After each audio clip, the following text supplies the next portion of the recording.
You're listening to WZYE 95.9 FM. You are listening to WZYE 95.9 FM, the most influential name in Caribbean radio in the tri-state area. Broadcasting from East Orange, New Jersey, the most influential name in Caribbean radio. WZYE 95.9 FM.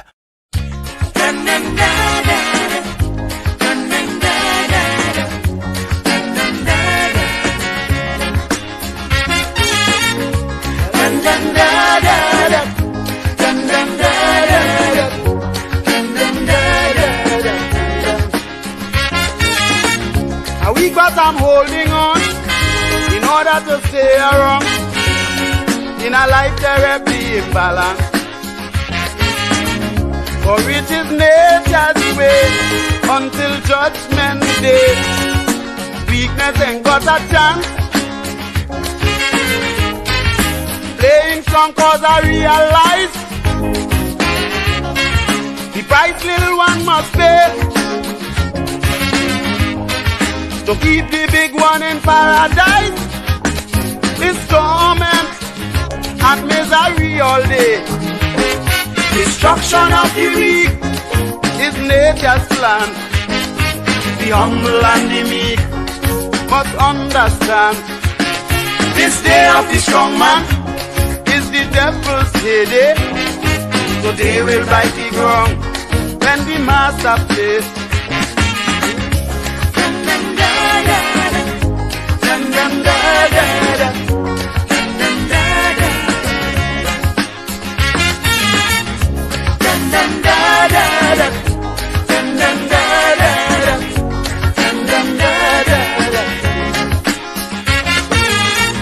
As long as you have the cash and all your strings attached, you are on earth but living in heaven. There's nothing for the poor or as evermore. Life in a lion's den. Hungry man shall aspire to keep the high man on top, to take him higher and higher. The poor one must struggle till he drop. Destruction of the weak is nature's plan. The humble and the meek must understand. This day of the strong man is the devil's heyday. So they will bite the ground when the master plays.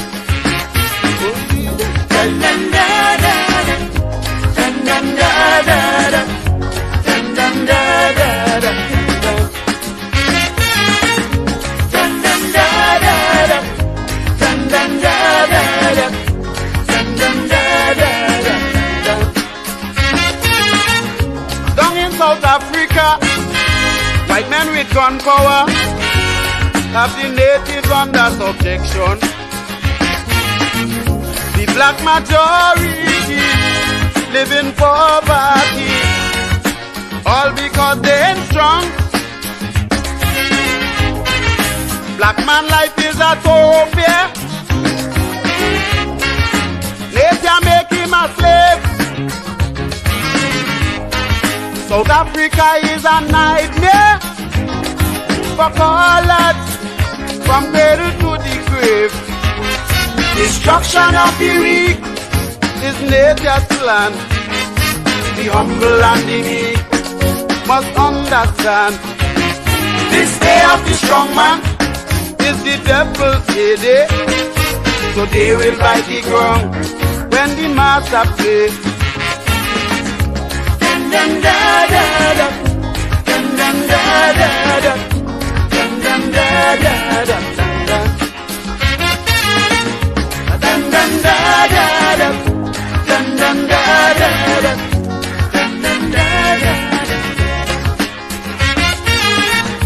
Today is bound to hold. Nature will somersault, bringing sudden death to this wild place. And only those who clean going to make this scene. How you work, you get paid. sufferer shouldn't worry. Nature taking its course. Tomorrow you may be happy. Just hold on. If you let go, you're lost. Destruction of the weak is nature's plan. The humble and the meek must understand. This day of the strong man is the devil's day. So they will right the wrong when the master play.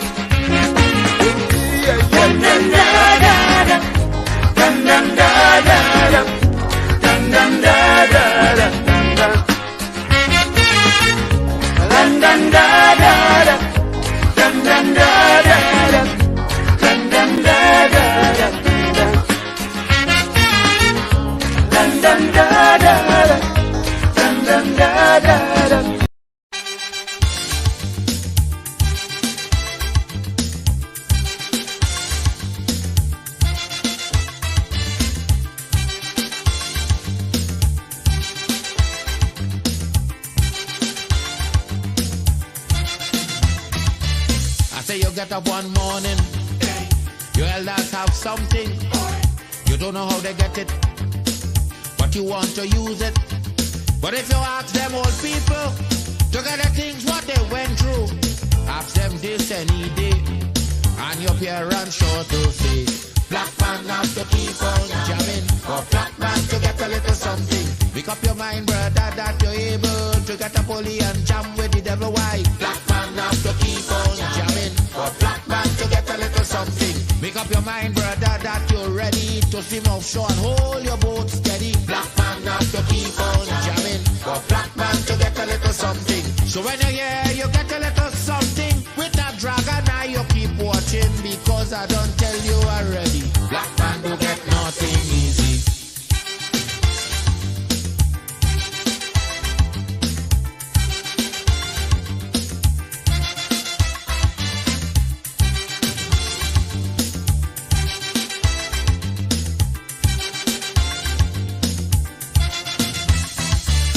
You get up one morning, and oil money running.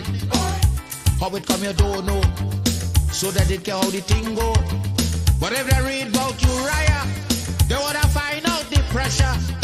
How we get so much old hell to get a penny from TLL. Black man have to keep on jamming, or black man to get a little something.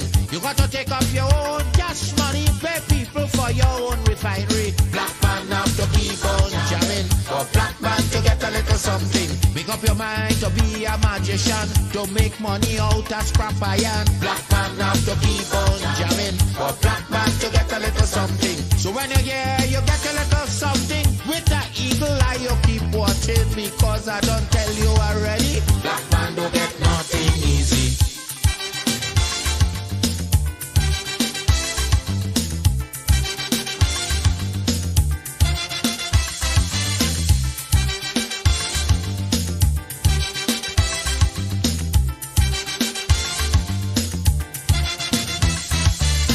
We get up one morning, independence happening, getting the thing come easy. Now they're taking liberty, but if they know about petition, we are to send to England for some woman to tell we in this colony free. Black man have to keep on jamming, for black man to get a little something. You got to go to conference in England to get independence in your own land. Black man have to keep on jamming, for black man to get a little something. People hold you, humiliate you, turn on and sell you, and then they free you. Black man have to keep on jamming, for black man to get a little something. So when you're here, you get a little something. With that dragon eye, you keep watching, because I don't tell you already. Black man don't get nothing easy.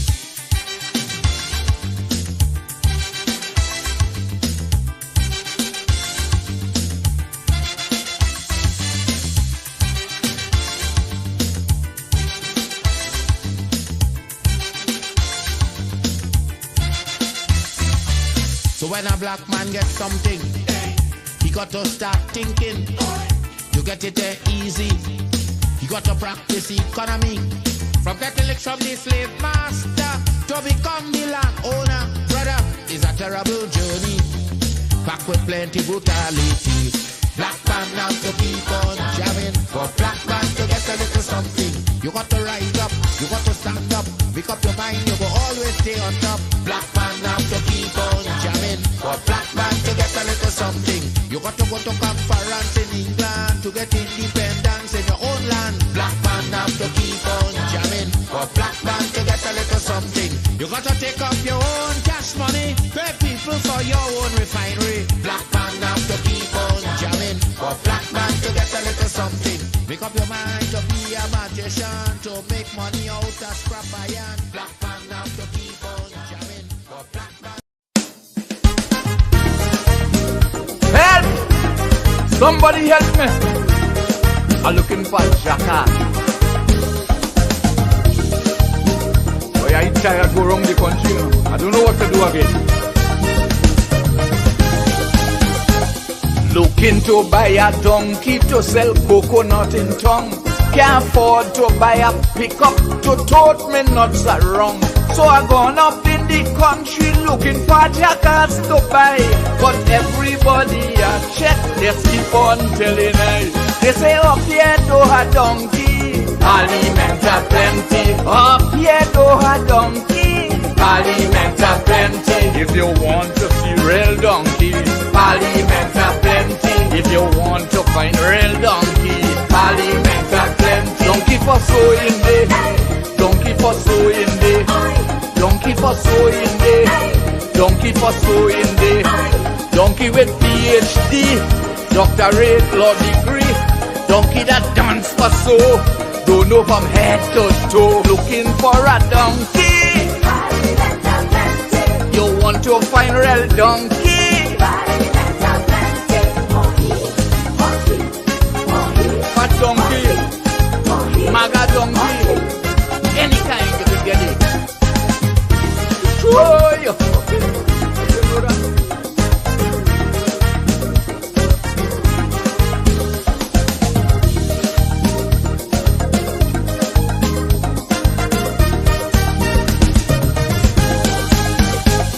I went down south in Rancho and also Lopino.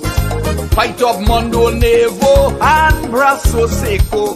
They say it have a old man, he bound to have a few. But when I check the old man, he and all same too. He say up here do a donkey, aliment a plenty. Up here do a donkey, aliment a plenty. If you want to see real donkey, aliment a plenty. If you want to find real donkey, aliment a plenty. Donkey for sowing day, donkey for sowing day, donkey for sowing day, donkey for sowing day. Donkey with weave and rats, even bald head jackass. Donkey that straight and gay, donkey that bold and grey. Looking for a donkey, you're looking for a donkey.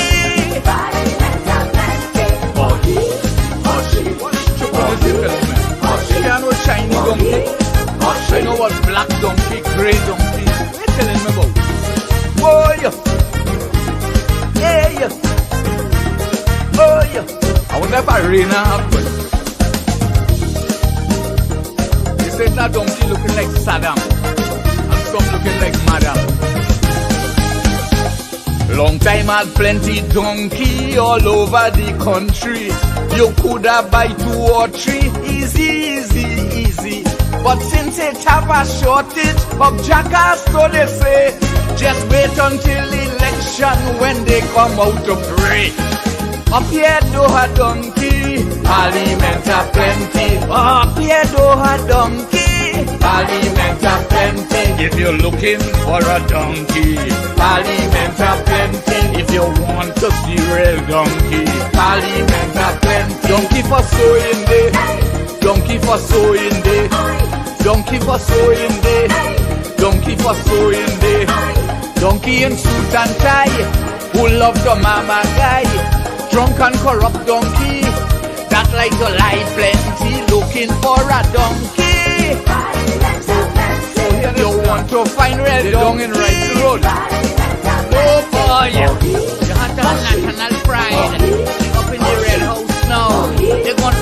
I never go up there before. Boy, ask people looking for. Keep me as the apple of thine eye. Hide me under the shadow of thy wing. O Lord, my Savior. It's so hard to deal with personal struggle. It's so sad when you feel alone in your trouble. It's real hard when you want to talk to a brother. It's so bad because of how some look at you after. So Jesus, cover me while you fix it. Cover me while you fix it. Cover me while you fix it. Jesus, cover me. Cover me while you fix it. Cover me while you fix it. Cover me while you fix it. Jesus, cover me. Cover my head. Satan want me dead. Cover my back from human attack. So Jesus, cover me while you fix it.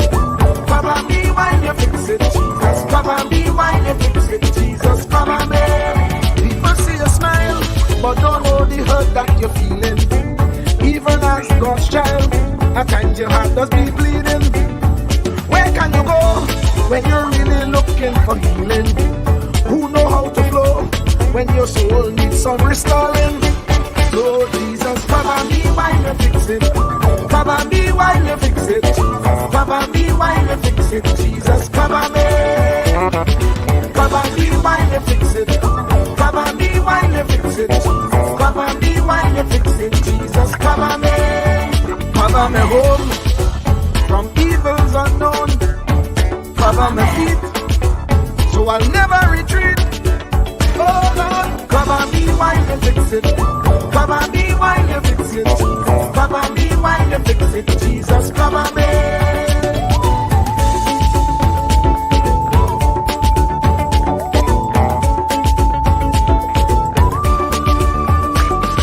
Cover my brother, cover my sister, them who under pressure. Cover the preacher, every church worker, the young believer. Cover the worship leader and intercessor, every gospel minister. Cover. Jesus alone is the one who has the real answer. The one on the throne is the true and loving Father. He will hold your hand and keep you from going under. He will make you stand and let you know he's a fixer. Cover me while you fix it. Cover me while you fix it. Jesus, cover me while you fix it. Jesus, cover me. Cover me while you fix it. Cover me while you fix it. Cover me while you fix it. Jesus, cover me. Cover me mind. You know the struggle sometimes. Cover me mouth, that the wrong thing wouldn't come out. Oh Lord, cover me while you fix it. Cover me while you fix it. Cover me while you fix it. Jesus, cover me. Cover the Christian in the midst of aggression with the power of your right hand. Jesus, cover them helpless children. Jesus, defend them. Send help from heaven. Jesus, cover all them radio stations that blessing the nation. Grant divine protection. Jesus, cover me.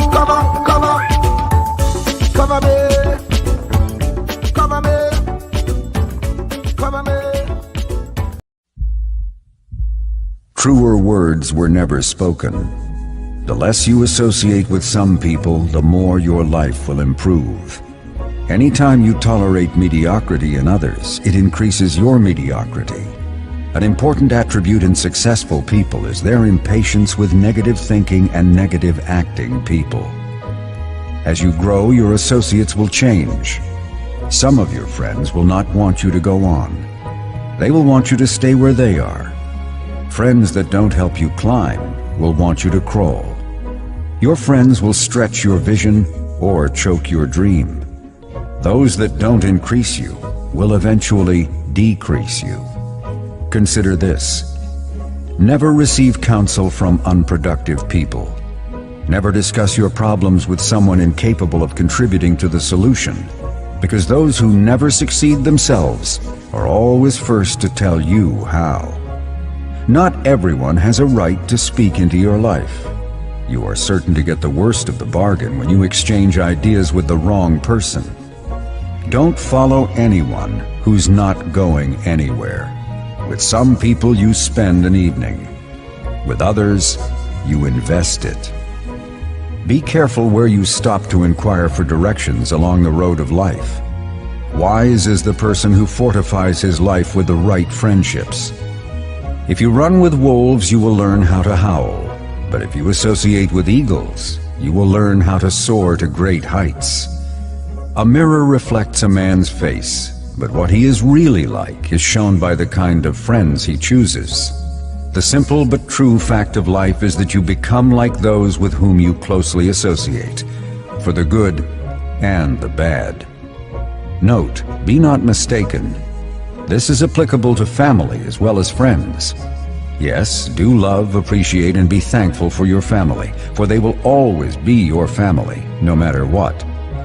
Just know that they are human first, and though they are family to you, they may be a friend to someone else and will fit somewhere in the criteria above. In prosperity, our friends know us. In adversity, we know our friends. Never make someone a priority when you are only an option for them. If you are going to achieve excellence in big things, you develop the habit in little matters. Excellence is not an exception. It is a prevailing attitude.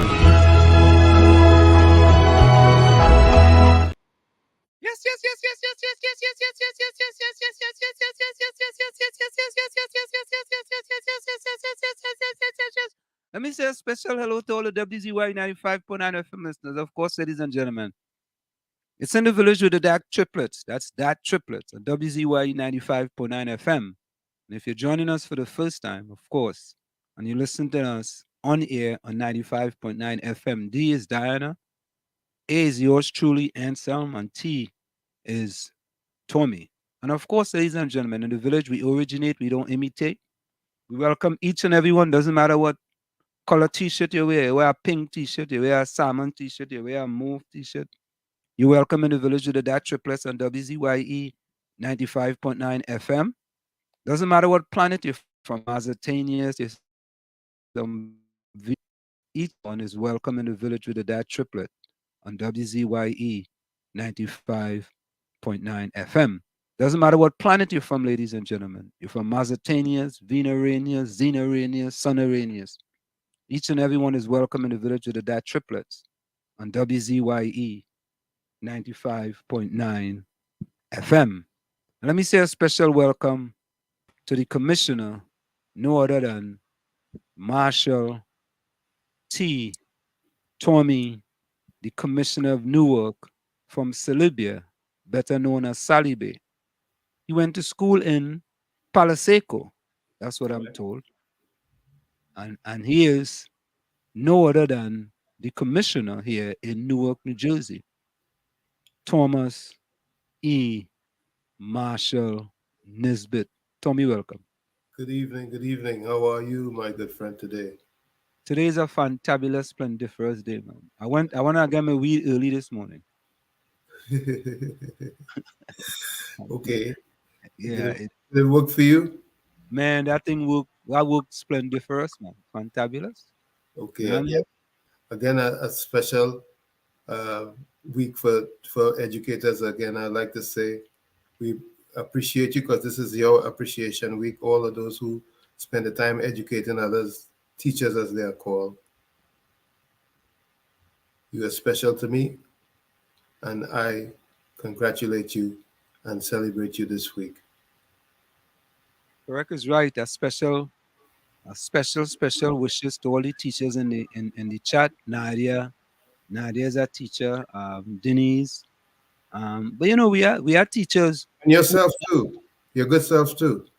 Yeah. That's yeah. All right. Yeah, me too. But there are also some people who teach wisdom. You know what I mean? and they could be considered themselves teachers too. Let me mentors, say welcome. mentors too. Correct is right. Let me say welcome to the other one too, the DAT Triplets. No other than Diana, Benskin, Poet, and the Stormy,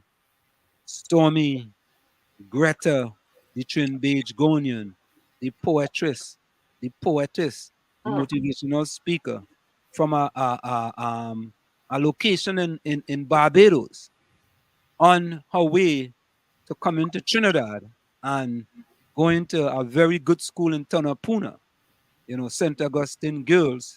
You know what I mean? They call it SAGS, SAGS. I don't know what the S is for, but SAGHS. yeah, she even wait me to finish the introduction. She correct me. You're going wrong and you're going to offend a lot of sisters. All right. SAGHS, St. Augustine Girls High School. Right. SAGHS. No other than Diana, Waveney, Benskin, Stormy, the Storm, Greta, the Twin Beige Gonian, McDonald boy. Well. Good evening, everybody. What's going on? Lots going on, huh? In the UK, the first baby was born with 3 people DNA. What? So Maury Povich give up his show and Jerry Springer dead. So we don't know who to go and find out who the mommy, who the papi, who the mommies are. Aye. So it's several mommies and one papi? I don't know. Said I was born with 3 different DNAs. See how the world going? And then I was reading another article. You know me, I like to share knowledge, where they saw a star swallow up a planet or some, and they said, oh my God, that could be the fate of Earth. I saw that. So, we fighting each other like red ants and black ants in a bottle, fighting each other all over the world. And a star can come and just engulf the Earth. And that is the end of everybody. That is why Elon Musk and them race into space. They have knowledge that we don't have. And then I saw something where we fell named Bill Gates, he himself is afraid of AI. So if he is afraid of AI, how do you think we should be, Ansler? It's them created that. Yep, they do something they know that, yep. He afraid of it, he afraid of AI. He should fear God. That's who he should fear. They race into space. You see, they race in the sea, because they know something about that. Yeah. But we, instead of getting along and for how long we have, fighting each other, killing each other. See? And the men with the money, they looking to get out of here when they see the star coming to swallow us. But that's it. That's what I read, But a star is a star life. They say is a star life. I am not a scientist. I don't. That is what I read. They said they saw where the scientists, they're baffled. The star engulfed this planet or whatever. But I heard 45 saying a star could do anything he wants, huh? Now a star can do anything it wants. 45. I heard 45 saying that. But I didn't understand that they talk about when a star runs out of fuel and expand into a red giant. It's called planetary engulfment. Oh. Oh God. Astronomers use Zwicky Transient Facility ZTF to observe a star in constellation Aquila that brightened by a factor of 100 over a course of a week. They determined that the star had engulfed a Jupiter-sized planet. Man, and we believe in that? It comes from a reputable news link. Okay, planetary engulfment are relatively rare events. They are likely to happen in stars that are about to die. That's why I asked a question. Can a star die? Or a star die? That's what I am not a scientist. Them is scientists. Did Harry Belafonte die? We're not talking about that kind of star. We're talking about the celestial things up I there, know, Tommy. but at least we can We all laugh. take we all taking this thing lightly, but I read a lot of them things, you know, No, and I know.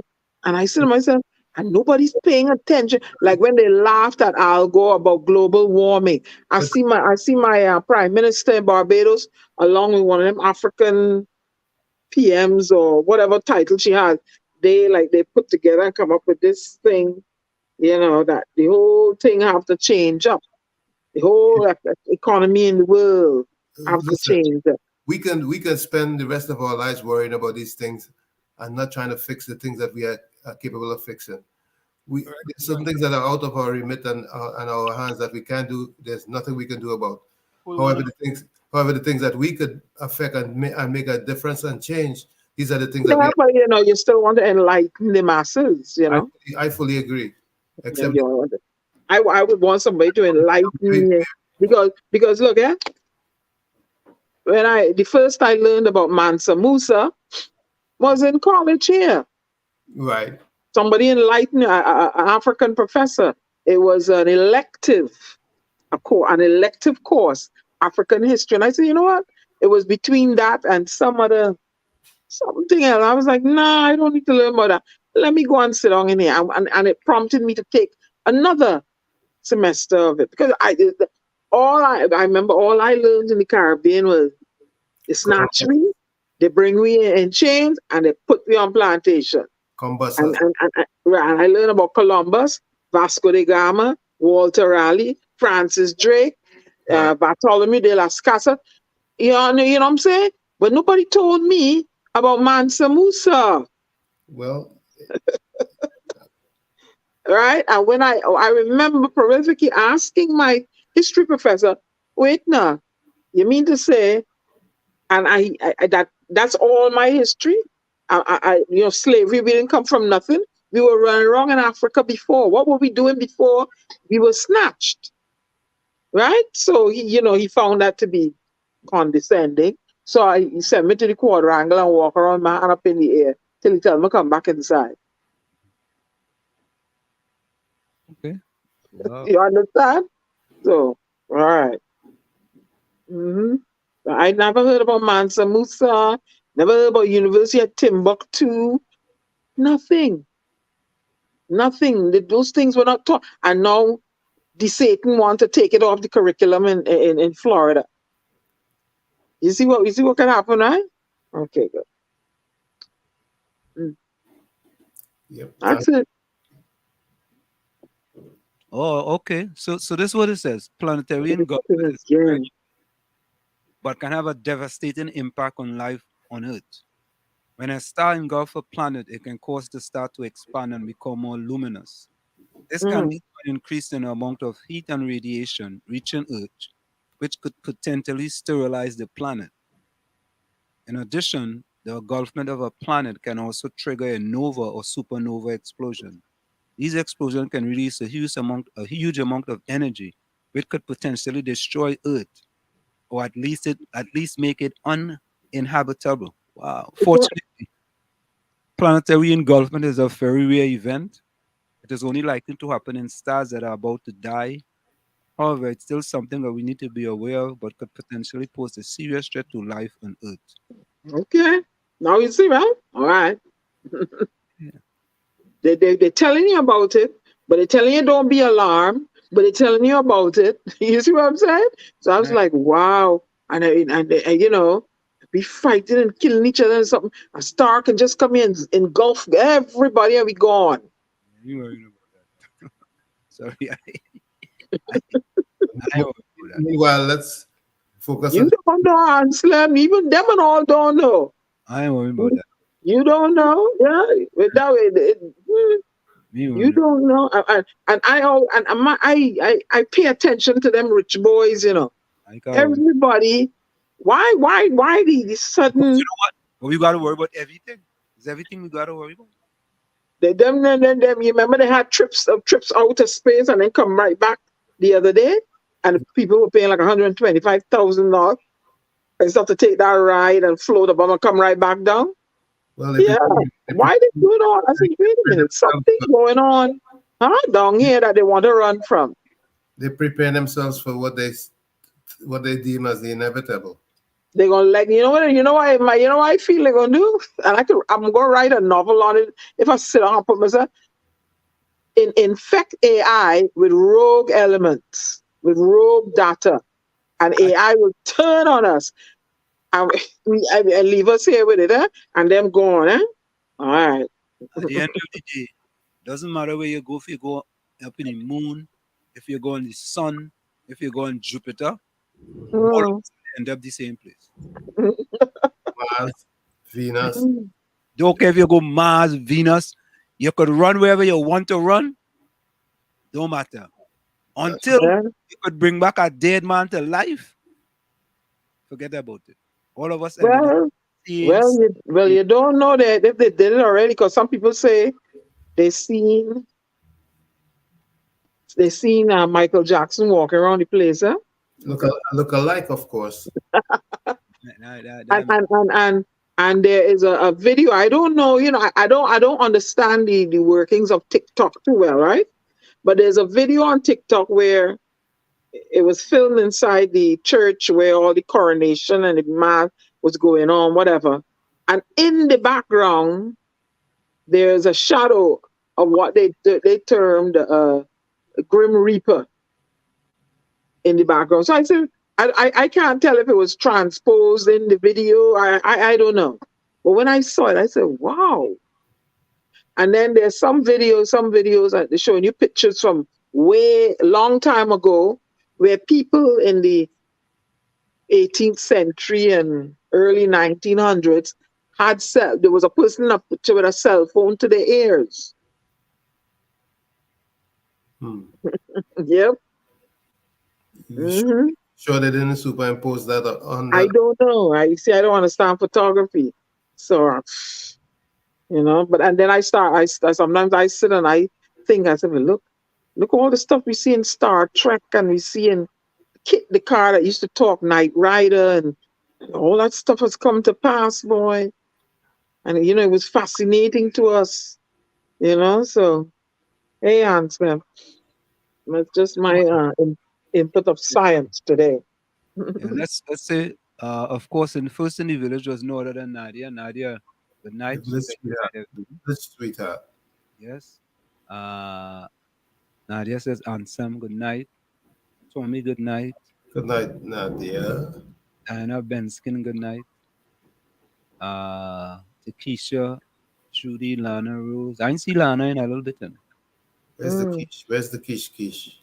Yes. Here come the poet. Oh Lord. Nadia gonna change her phone to her daughter's phone. Visha Rambaran. Good night, everyone. Good night to you, Nadia. Good night, Visha. Nadia too. Yeah. Good night. Wait now. I thought Visha was Nadia's daughter. No, Visha is Visha. Nadia's Nadia. Oh, my bad. Okay, my bad. My mistake on your error. Maybe people have pseudonyms, Yeah, Visha, good night. How are you, Visha? We haven't seen you in a long time. Yeah, and Nadia, but like it's two different people. Nadia say hi to Visha, yes. Right, so that puts that in perspective. And put that to rest, yeah. Dr. Love, good night. Good evening, sisters. Love in the house. Great love is all I bring.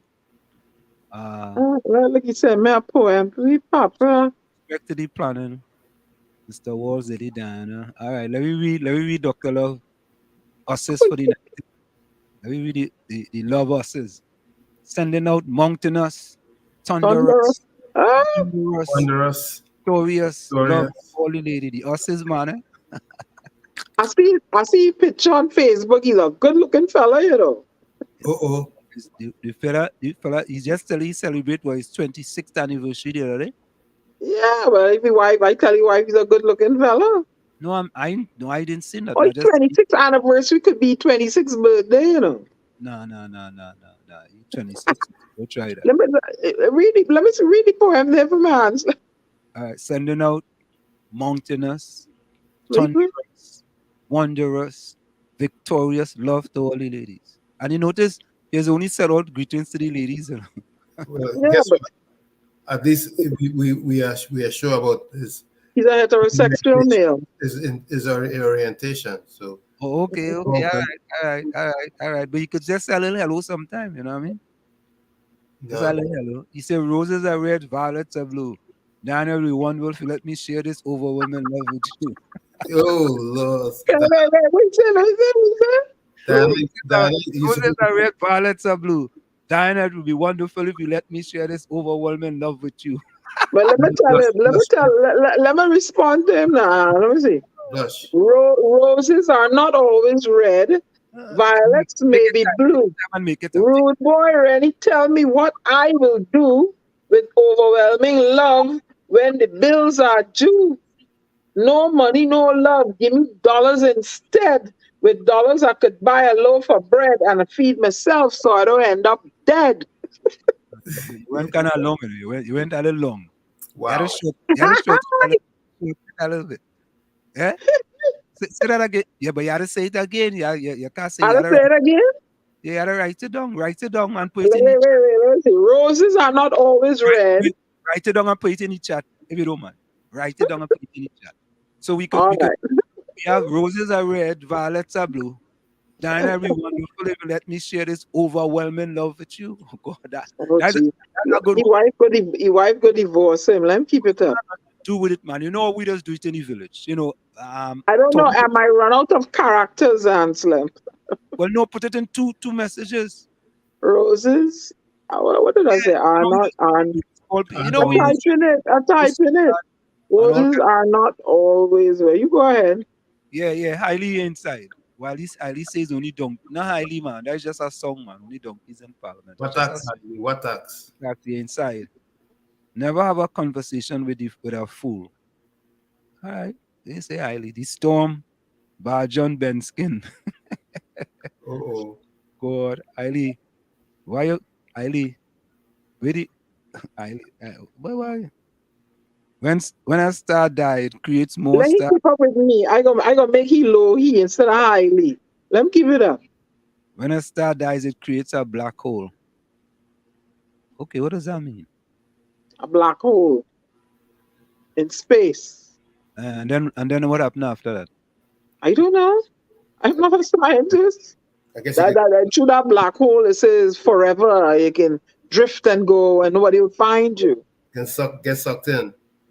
Right. Yeah. Highly say Algo is a sham. Oh. Our boys are sham. Oh Lord. That's 10%. Judy, welcome. Judy says, thank you, Tommy. Sometimes many propagandas talking to have humans in fear. Yeah, I mean, I can't worry about them things, man. You know what I mean? I want to live life. You understand? I want to enjoy the days on earth. That is it. Good evening, Anselm, Diana, and Mr. Diplomat Tommy. Yeah. Good evening, Judy, my darling. Yeah, highly say God will deal with that. I'm not afraid. Bring it on. Oh God. And he talking about God, but God fearing, but blessed evening, village families. Give thanks and praise for seeing another blessed day, universal healings and blessings. With Joan, I ain't seen Joan in a bit too. Since Joan started at church, she has the everybody. Highly God made the heavens and earth. So I don't care about no scientist fake news. Oh God. Highly calling the news fake news, but yeah. Highly say, Judy said, I stand with you, highly. Let them bring it on, boy. God is the boss. Cover me while we fix it. Oh, all right. So let me read Diana one. Well, let me start highly on That's so the we could. first part. All right. Let me start highly on. So highly have. All right. Let me read Diana one. This Diana first part. Roses are not always red. Violets may be blue. Rude boy Ronnie, tell me what I will do with overwhelming love when the bills are due. You're going good so far. You're going good. Make sure you're strengthening it at the end. Right? Let me go back to Hailey. You got to strengthen it at the end. Hailey says, roses are red, violets are blue. But you got to put his name in there too, Diana. Diana, it will be wonderful if you let me share this overwhelming love with you. You got to put your name in there too, Diana. Couldn't she put rude boy, Rennie? Yeah, she put Rude Boy Rennie. All right, all right. Roses are not always red, violets may be blue. Rude Boy Rennie, tell me what I will do. Overwhelming love when the bills are due. Rennie go take care of you. What's the big deal? Rennie's done say that already.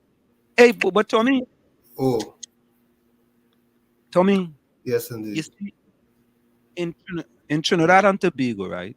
Hmm. All right, here we go. So this is Diana's first part.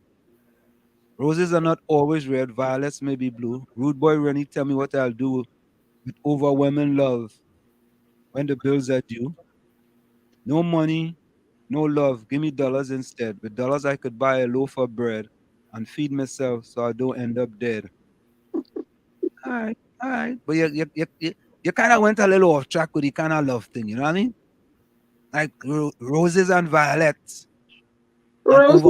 rose, red, yellow rose, pink rose. Think. Wait, this Okay, thing echoing. I don't know. Oh all my right, God. all right, all right, all right, all right. You Yeah, know, but you were asking me something, Wall Street. What was it? yeah, What's going on with it? but I think if I had to tome in or tome out and that, I'd have tome in on Rennie Wonder, yeah. Mm.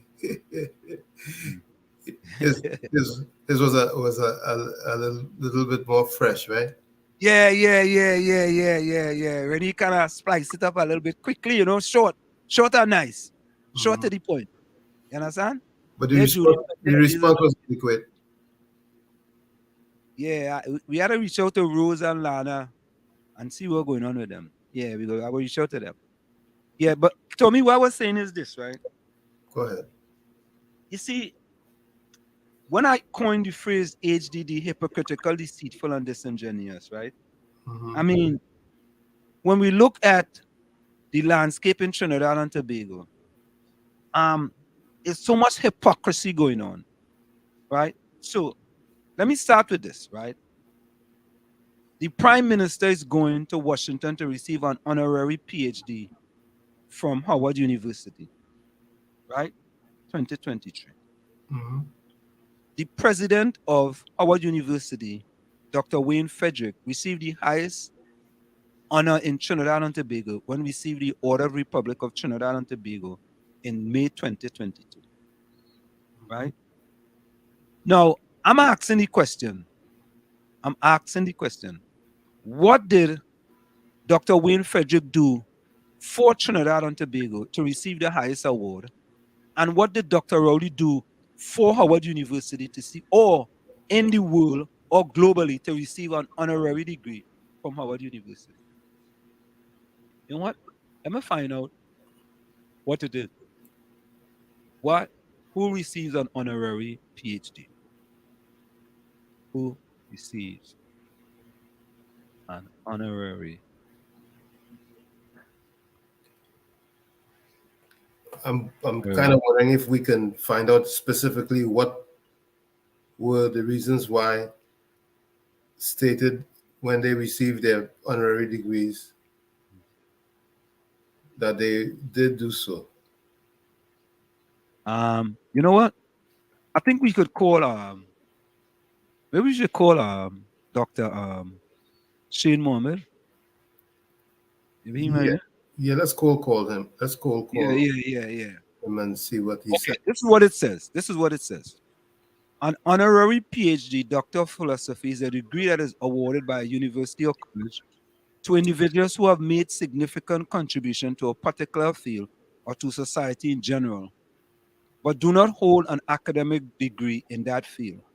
Typically, recipients of an honorary PhD are distinguished individuals who have made significant contributions to fields such as business, politics, science, art, or philanthropy. They are recognized for their achievement and contribution, and the degree is seen as a way to honor and celebrate their accomplishment. However, it is worth noting that an honorary PhD doesn't have the same academic standing as earned PhD degrees, and recipients are not required to complete any academic requirement. So, which one of those categories, Tommy? You can say you fall into politics, right? Yes, but is there something significant or noteworthy about his political career? That's a good question. That's a great question. How would you answer that question, Tommy? How would you answer your own question? Well, I'm going to be looking to really see what is so significant about his political career that puts him in that light. I think you might tom out on your own question, you know, Tommy. I feel so.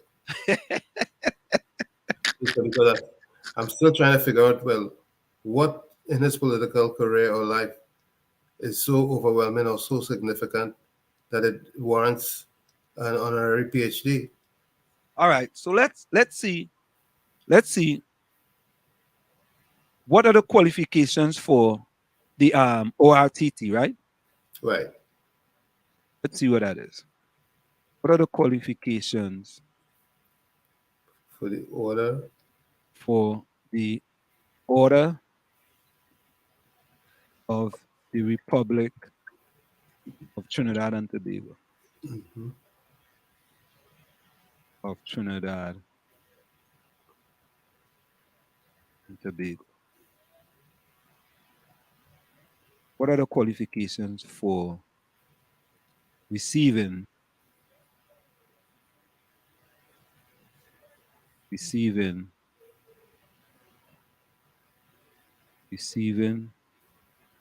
the Order of the Republic of Trinidad and Tobago? Let's see what comes up with.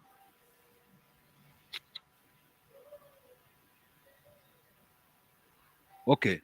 The Order of the Republic of Trinidad and Tobago is highest national order of Trinidad and Tobago, and it confirms on citizens or non-citizens who have made significant contribution to the country. Forget about it. Done. Right. You don't have to read no further.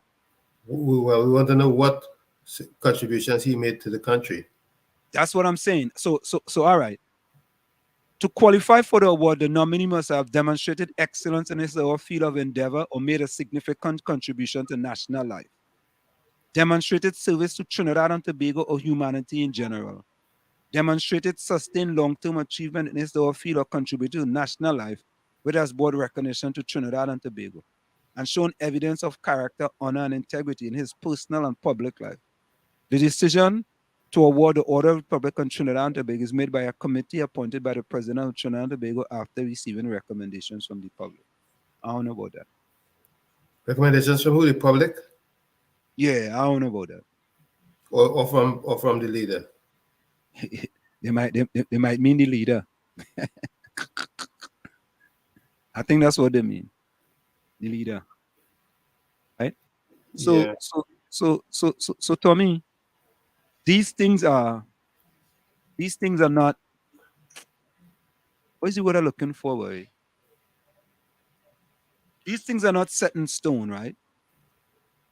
You know, you could just decide that, listen, that fella is good, then let me game one, right? So you are quite eligible for one. Tommy, you are absolutely correct. And there's sports in here. Right? Listen, next year, right? I am submitting myself for the Order of the Republic of Trinidad and Tobago. And what are my qualifications in sports? And accomplishments. And accomplishments. Yes, I am submitting it. And I'm going on our campaign. I tell him I am submitting it. If he could get it, I have no problems getting it. None. Sports, none, absolutely none. I don't have nothing to worry about. I'm safe. Yeah. So we just went through there, the Order of the Republic of Trinidad and Tobago, the qualifications. Requirements. We went through the requirements. Yeah. We went through the requirements. And what does it tell us? Right? It tells us that there are certain qualifications. Yeah. Capiza, welcome. He said you don't want the ORTT, but you will take a Trinity Cross. I know Trinity Cross again, right? That going through. Capiza, that going through. So here we are, Tommy. Right? And when we come back from the break, right? I have some videos kind of lined up with the hypocrisy in Trinidad and Tobago, right? One is what the mid-year budget. We can talk about that. One is the one with the silk. When if I give myself silk and then somebody else give themselves silk and I going against the people who oh God, boy. Anyway, let me go for a quick break. We'll be right back after this. It's in the village with the DAT Triplets on WZYE 95.9 FM. Stick and stay. We'll be right back after this. You're listening to WZYE 95.9 FM. You are listening to WZYE 95.9 FM, the most influential name in Caribbean radio in the tri-state area. Broadcasting from East Orange, New Jersey, the most influential name in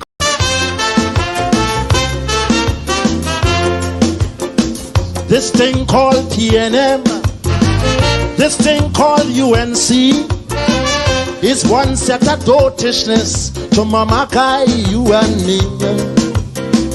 It ain't have no color, it ain't have no race, it ain't have no principles or any values in place. And it was never meant to be the answer for unity. It shares no philosophy with any consistency. For when you watch the pedigree in each and every party, the difference you see turns out to be a case of power and money. Look here, them French Creoles in Saint-As, Maraval and Saint-Clair, they don't hold no allegiance or no party here. Rich men must be supporting who they feel going to win. Loyalty, friends, means nothing. Money is their thing. That's why PNM quite on turned court to UNC. And when Del Motley, his background showed he was with DAC.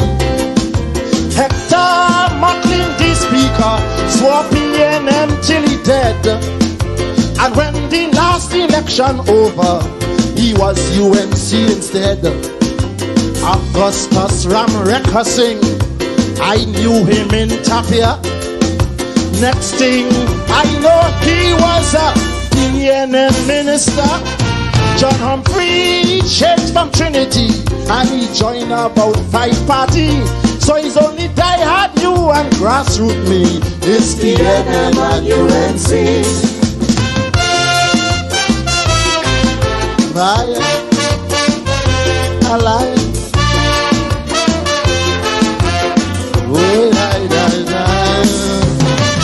Oh, yeah, lie.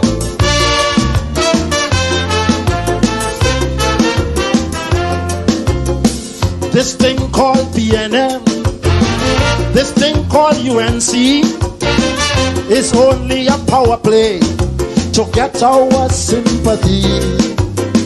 It's not about African, it's neither East Indian. It had nothing to do with anybody's religion.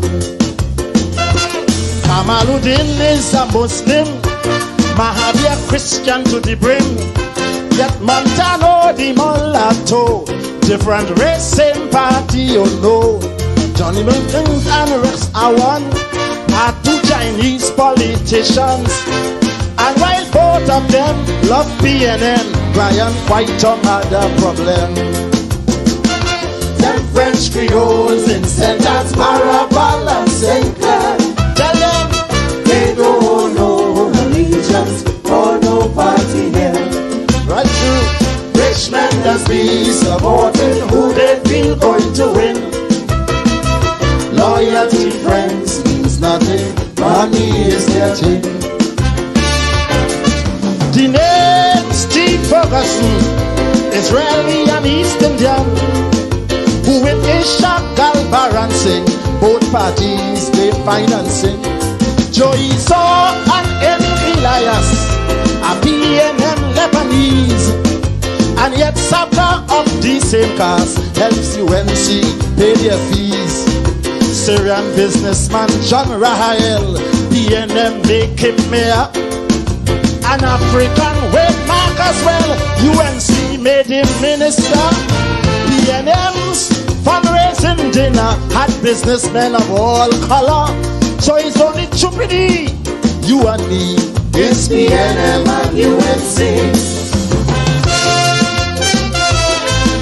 I like.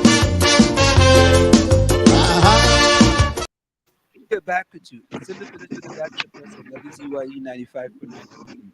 Come there every Tuesday. Anselm, your volume is soft. I don't know why. This I changed. I'm using a loaner phone. Is giving me trouble.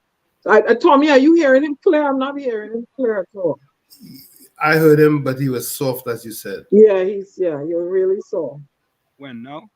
We're not hearing you now. Okay, let me try that. Maybe that. Better. Much better. Okay, all right. Put up the volume a little bit. Okay. Yeah, I'm dealing with a loaner phone, y'all. So, okay. Yeah, bare trouble, man. Bare trouble. So, by the way, Eileen says walls, all that talk Diana playing hard to get are wearing she down. Diana ain't tell you she checking me up on the side. Who's checking up who on the side? Please. I just reading the comments, you know. Wearing who down? Please. The storm will come and blow you down. You wear me down? Right. I'm yet to meet a man to wear me down, Rennie.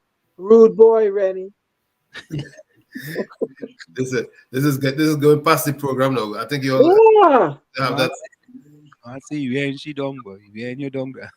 Wearing who down? You see, oh God. You mean his wife wearing him down? I don't know. Not me. Capiza says the MSN is given to all ranks for meritorious service in the U.S. Army, U.S. Air Force, and U.S. Space Force Award. Okay. So, congratulations, Capiza. What Capiza do now? You get a big award. Oh, lovely. I thought it was monosodium, some kind of, MSN, monosodium, magnesium or something you was talking about. MSN. Yeah. Rennie is one handsome fella and he have a wedding ring here, so I don't know Rennie about you wearing me down. Okay, all right. I stay out of that. Right? That get a little private now. Yeah, I sitting on the sidelines. I not even the referee. Rennie, yeah, you started it. Oh, about encouraging him on with his tremendiferous stuff. Well, right now we can drink water and mind the business. Yeah, please. Water, drink a stag. Yeah, Judy, I have to give Albert Montano.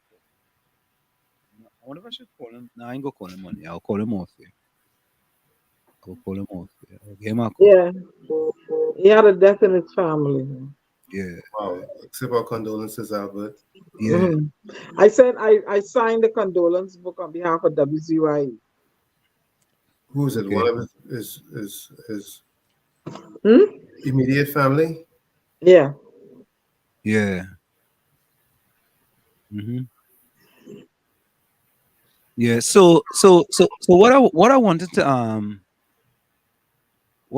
to address, right, is that when you look at what's going on in Trinidad and Tobago, boy, we in a rough place, but we're in a rough place because the reason why I'm saying that we're in a rough place is because we have two parties, right? We have the UNC and the PNM. When Silk was given previously, Kamala Prasad Bissessa and the Attorney General Anand Ram Logan received Silk. Right? Mm-hmm. At that point in time, Dr. Rowley was against both of them receiving Silk because of the situation and how it happened. Right? So yeah, a lot of people is in an uproar. Come to 2023 now. The president, brother, and husband receiving Silk with the qualification of the same man who was against Anand Ram Logan and Kamala Prasad Bethesda receiving silk and using it and saying it was lawful, right? I mean, and to me, Timothy Hamill Smith said that they need to take away the granting of silk from the prime minister. I agree with that. I agree with that. Because we just it becomes too political. It's too political. You know what I mean? And the order of merit too. Even that too. Wait. I thought, order of merit went to, do something like citizens who, okay, did something. I mean, yeah, he's the president of Howard. I ain't knocking him, man, and his accolades and stuff, but I don't know. What it appears to me is that we are watering things down in Trinidad and Tobago. The politicians are watering everything down. It is becoming. So let's listen to Hamill Smith. It's becoming like, if you're politically aligned, right? You're safe, right? Everything is just being partisan politics. You understand? If you support this one and I have the okay to do something, and I feel you could get it, you mightn't totally deserve it, but I give it to you, right? And it's happening now. Not only that, though, right? But the Attorney General admitted that what happened with the in Barbados was unlawful. Who going to jail for that? We're gonna get to that. He admitted that the going to Barbados and bringing back that arms dealer to Trinidad was unlawful. Who going to jail for an unlawful act in Trinidad and Tobago? Nobody. No, but the thing is that who's supposed to be in charge? Are you telling me the person who's in charge doesn't know what's going on? Then who's running the show? No, they don't know. They don't know. So let's listen to Timothy Hamill. Mr. Hamill Smith says it's not for the president. No blame can be attributed to her. However, he says it is the Constitution. The problem is the Constitution needs to be amended to reflect what is a reasonable system that the public will be considered, will consider that this was neutral, independent, and these people genuinely, and I'm not reflecting badly on anybody, but it's unfortunate, just as Mr. Ram Logan and the leader of the opposition, you will always go around tainted by the concern from the public that you receive this award because of your connection. He says our culture system of you have to know somebody who knows somebody to get anything sometimes can sully any achievement. As such, he recommends that the head of the cabinet should no longer be in the process. The Constitution, I think, needs to change. I don't think the Prime Minister should be involved. That to me is clear. Hamill Smith suggests a more open and public process. Yes, judges should be part of it. The Attorney General, the Law Association, perhaps a member of the public who is not part of this among the legal fraternity. So, a person who is well considered is brought into it. Perhaps a former senior counsel who is perhaps no longer practicing. The former Senate President believes those sorts of things would lend more credence to those who were made senior counsel. The ceremony took place at President's House on Monday afternoon. Nicole M. Romani, TV6 News. Now, we've been hearing that the Constitution needs to change, the Constitution needs amendments, the Constitution. And we've been hearing that for years upon years. Donkey years. And still, everything, more they talk, more things remain the same. And everybody's doing they're doing what they feel they should be doing instead of what they think is right. They're not even thinking about right and wrong. They're just doing me. I'm doing me because it's my opportunity. It's my stint. It's my era. I'm doing whatever I can for whomever I choose to. That's what it seems like clearly. And But it's then, change. but isn't it a republic? And they say that Dr. Rowley he can do whatever he wants. Who might shed some light on it? You think Troy Charles would know anything, Answer? About what? Huh? About what? No, I think Shane Mohammed, we should talk to Shane and yeah, maybe, yeah. We call Shane and see. We call Shane and see we go pick up the phone. All right. Ask him if he wants to come in, send him the link. Now, listen to this, right? Mm. I think that the way they should do the silk is I like a situation where they do the NFL Hall of Fame here, right?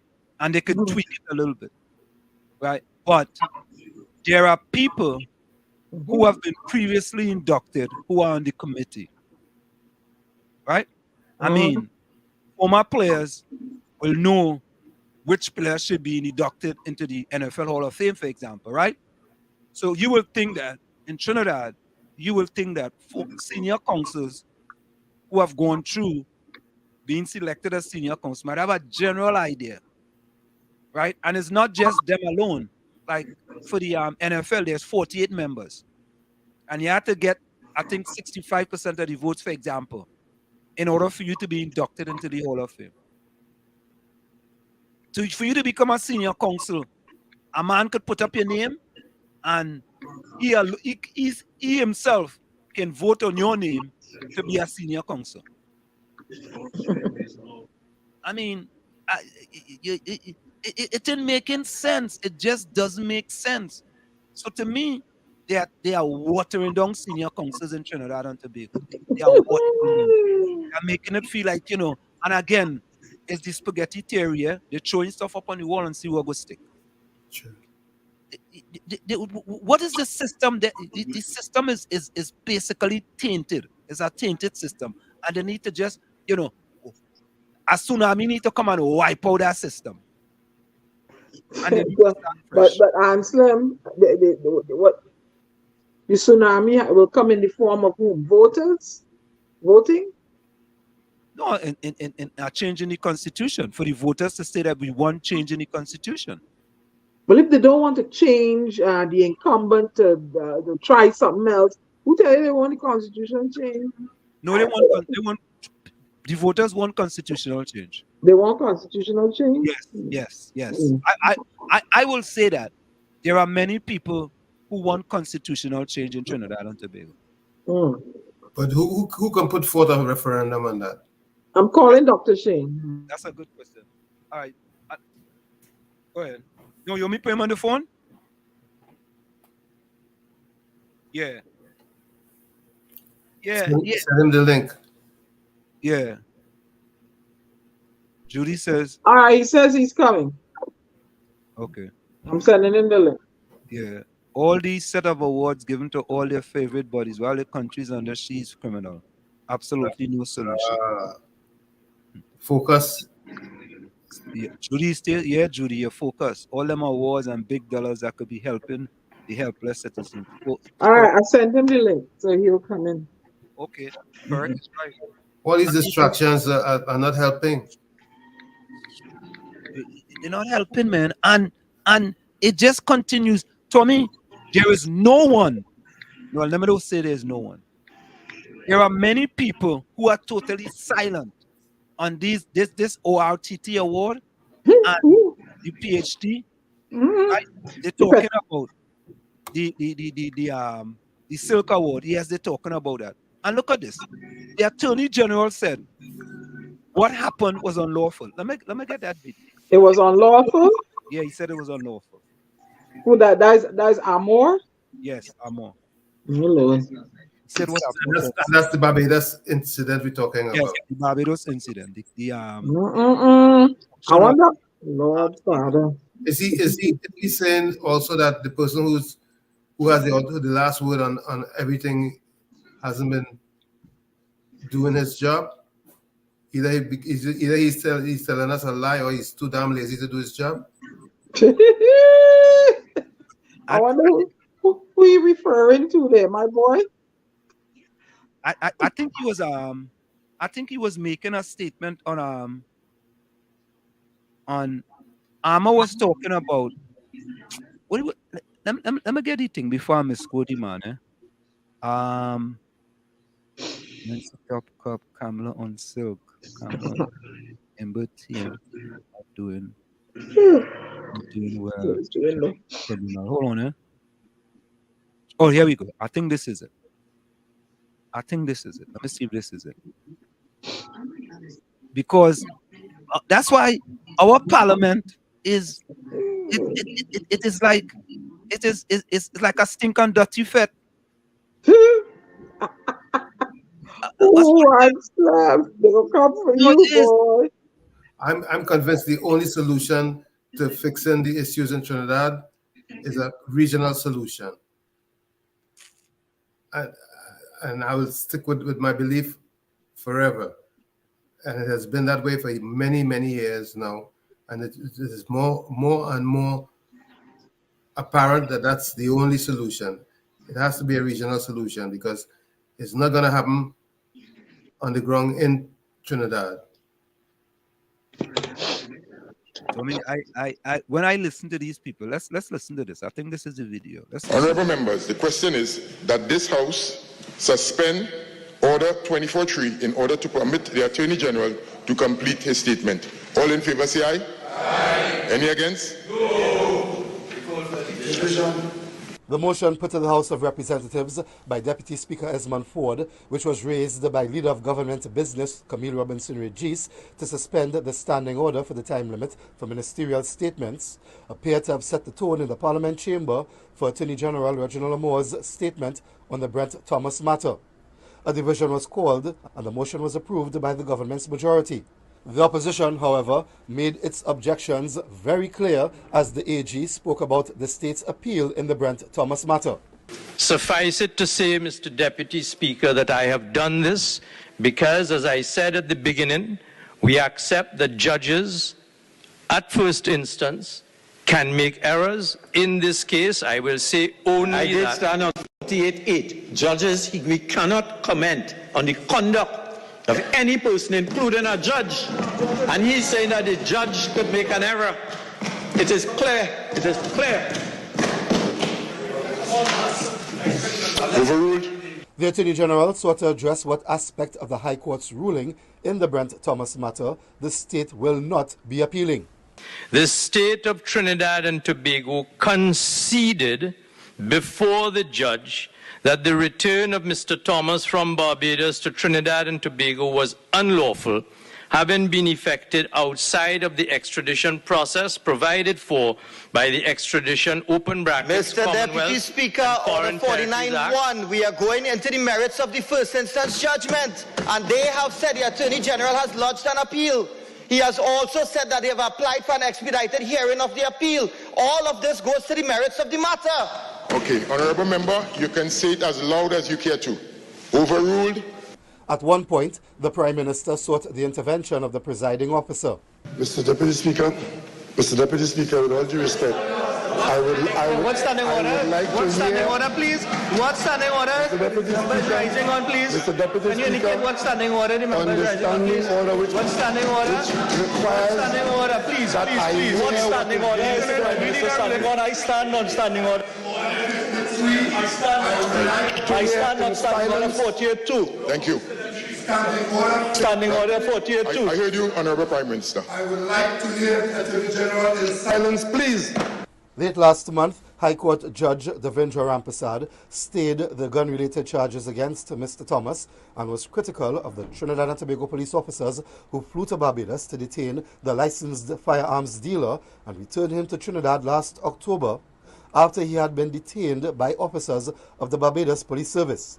Attorney General Lamore indicated what aspect of the judge's ruling the state would be appealing as he made reference to the statement by the Attorney General of Barbados in the Parliament of Barbados on Tuesday. There can be no criminal offense of abduction involving criminal intent unless such criminal intent was shown beyond reasonable doubt to have been present in the minds of the officers of the Trinidad and Tobago Police Service.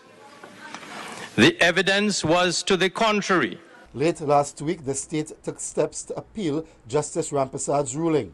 And will today be filing an application before the Court of Appeal to hear this appeal urgently in priority over all other. The Honorable Attorney General has said that he has put the case on appeal. And if it is an appeal, he cannot talk about the substantive merits of the case. Overruled. The AG was undeterred in making his statement. For the record, Mr. Deputy Speaker, I will not speak to the details of the appeal which has been filed, except to say that so urgent is the need for a definitive, final appellate adjudication in this matter that I have already given instructions to London solicitors to retain English counsel from the outset. The Attorney General said the move is being made to ensure that whatever the Court of Appeal decides, the state would have urgent access to the nation's final Court of Appeal, the Judicial Committee of the Privy Council. Jewel Brown, TV6 News. Help! Somebody help me! I'm looking for Jacka. Oh yeah, each child go around the country now. I don't know what to do again. Looking to buy a donkey to sell coconut in town. Can't afford to buy a pickup to tote me nuts around. So I gone up in the country looking for jackals to buy. But everybody I check, they keep on telling me. They say up here do a donkey, Parliament a plenty. Up here do a donkey, Parliament a plenty. If you want to see real donkey, Parliament a plenty. If you want to find real donkey, Parliament a plenty. Donkey for sewing day, donkey for sewing day, donkey for sewing day, donkey for sewing day, donkey with PhD, doctorate, law degree, donkey that dance for so, don't know from head to toe. Looking for a donkey, you want to find real donkey.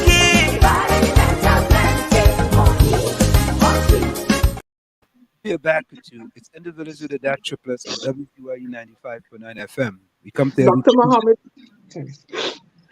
every Tuesday, Thursday, and Saturday from 7 to 10 p.m. That's Tuesday, Thursday, and Saturday from 7 to 10 p.m. I don't know. I don't. Dr. Muhammad should be in the background if he's not. He's not there. But you know, Anselm, look how they behave. Look how they do. Look how they behave in Parliament. Look how they behave in Parliament. Right? And you're telling me, the Attorney General of Barbados said Dale Marshall that no extradition warrant was presented to the Barbados authorities for Brent Thomas. So that's a kidnapping then. You kidnapped the man. Let's listen to the Bajan AG. I mean, we are, boy. The man say was unlawful, you know. Yeah. The AG of Trinidad and Tobago say was unlawful, but then we doing thing what Putin will do. Hey, go and get him. Go and get her. Right? You can't be doing that. No, tell me something. You telling me that all the media houses in Trinidad are mum about this? Yeah, they have PNEG. I call it PNEG. And I would like to know who the senior police personnel in Barbados who ain't know their paperwork to come down from Mr. Marshall, no extradition treaty. If I was a regular rookie on the job, you could carry me nowhere to pick him up. Common sense would have to tell me, is there an arrest warrant for him? Is there an extradition treaty? You ought to know these things. Let's listen to the Bajan AG. Mr. Speaker, I can confirm that no request was made for the extradition of Mr. Thomas. The Trinidad and Tobago High Court has characterized what transpired in Barbados on October 5th last year in relation to Mr. Thomas as an abduction. That is unfortunate language. From the reports that I have received, I am satisfied that the actions of the Barbados Police Service have fallen somewhat short of applicable legal norms, such as acting under an extradition request. I, however, cannot associate myself with the description of the actions of the Barbados police officers as an abduction or, as has been elsewhere described, as a kidnapping. It is evident, Mr. Speaker, that the Barbados Police Service sought to assist a sister police service in a matter which appeared to them to be of grave and important nature, and especially so given the scourge of firearm violence that is now a feature in Barbados and across the Caribbean. It is my view, Mr. Speaker, that they rendered that assistance without any mental element of criminality that would be associated with an abduction. They condemn. So clearly he's stating it as a kidnapping. They condemn. Now, I want to know what Mayor Motley going to say about this, Prime Minister Motley. I'm waiting to hear. Let's bring in Dr. Shane. I'm saying your volume low again. I'm waiting to hear. Dr. Shane, welcome.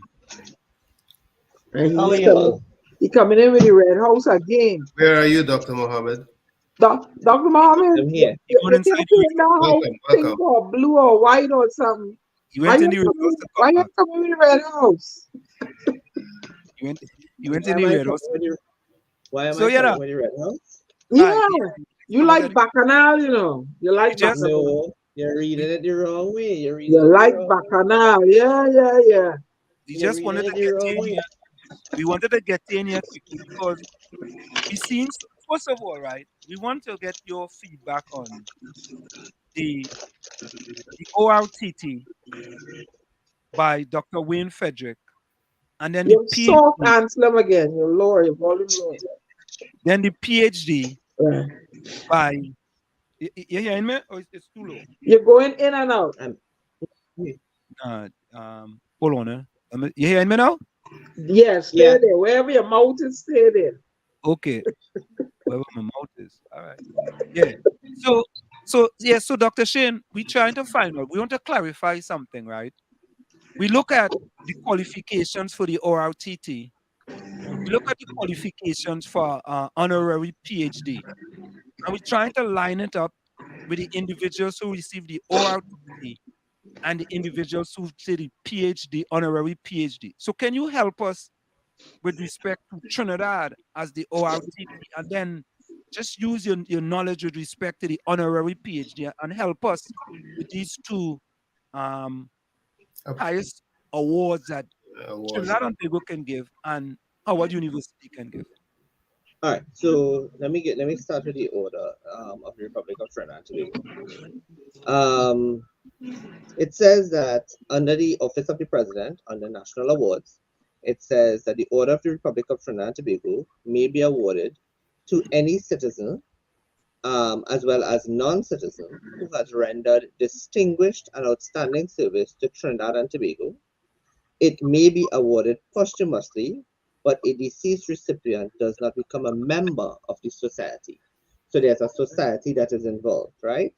Now, one thing that people must know is that there's a limit to the amount of orders of the Republic of Trinidad and Tobago, which can be given in any 1 year, which is 5, right?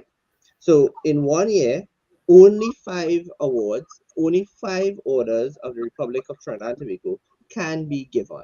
So there's a special, and there's a whole long name for it, but at the end of the day, it's called the Order of the Republic of Trinidad and Tobago. Now, by virtue of the President and the Chief Justice attaining the office of Chief Justice and the office of President, it is automatically given to those individuals, right? So that's one thing we need to understand, that the Order of the Republic of Trinidad and Tobago is automatically given to the President of the Republic as well as the Chief Justice, because that is the highest office of the land that, in terms of the judiciary, that one can attain, and it's the highest office of the land that one can attain based on their merits and whatnot, right? So that's with regard to the Order of the Republic of Trinidad and Tobago. With regard to an honorary doctorate is very much similar. An honorary doctorate is given to someone who has rendered outstanding service. It is almost the same thing. Outstanding service in the field, in a sphere, in terms of their contribution to the wider society and that sort of thing. And you would have seen that it would have been given to Bastille Pandey would have gotten it from the University of Trinidad and Tobago. There people like Stalin has gotten it from the University of the West Indies. It is passing strange that the University of the West Indies, St. Augustine, is yet to confer an honorary doctorate to Mr. Pandey, given Mr. Pandey's contribution to Trinidad and Tobago. Right? Mr. Manning did receive an honorary doctorate. I believe it was also from Howard University. I don't think it was from Howard University. Let me just pull up Mr. Manning. But he did get it for an honorary doctorate before he died. I will tell you from where. Let me just get that information. It was from a foreign university.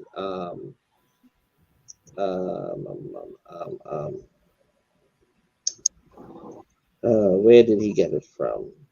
It was not Howard. It was not Howard. I think it might have been. It's not the University of the West Indies, no? No, it was not the University of the West Indies. It was from a foreign university. Okay, I mean, okay,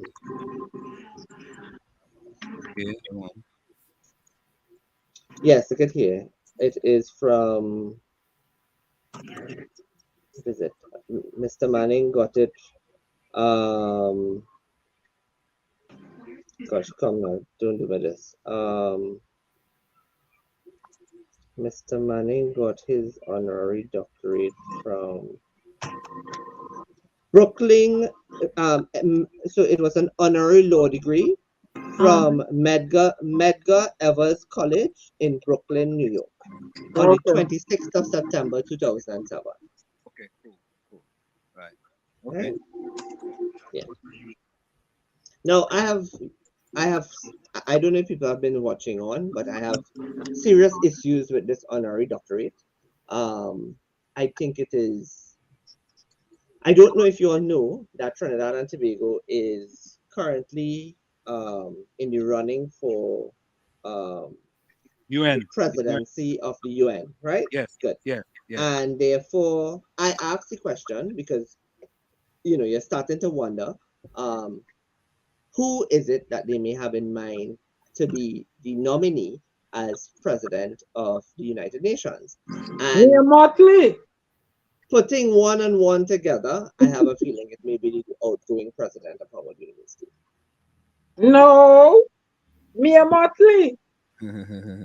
She's not Mia Motley. She's not She's not eligible.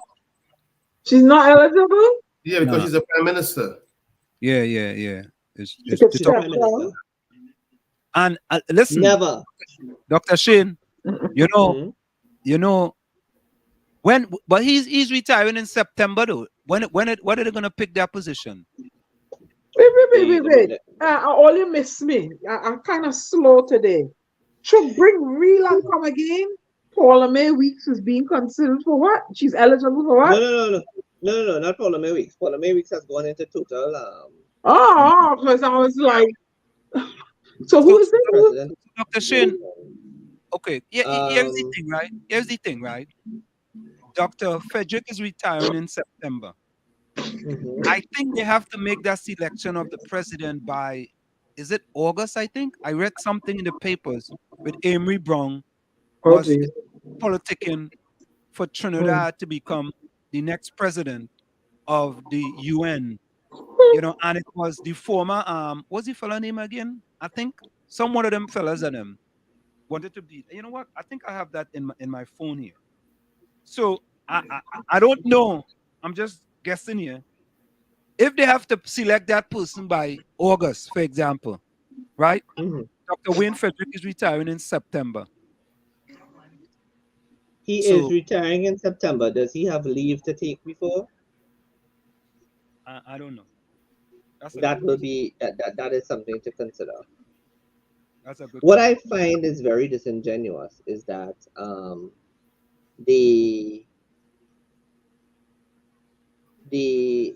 nominee has not been released. The name of the nominee has not been released, and you are busy politicking and you're busy campaigning and hobnobbing and also you know what lobbying for Trinidad and Tobago to get it. Yet we as Trinbagonians are unaware of who the individual is that they are positioning for the role.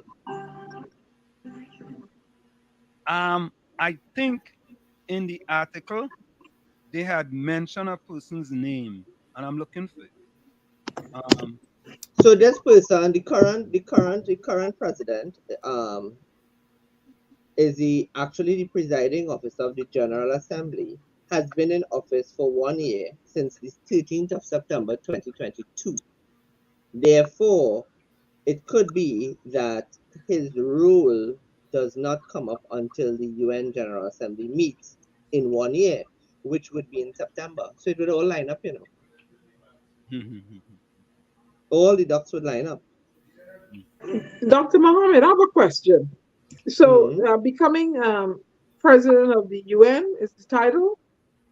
President of the United Nations, yes. Okay. Does that position come with any remuneration? Of course. So, who would get the remuneration? Who's the person? My phone is giving me a little trouble. Who's the person they're considering in Trinidad and Tobago? That's what I'm saying. The question is not we are unaware of who that is. They are busy politicking. They are busy.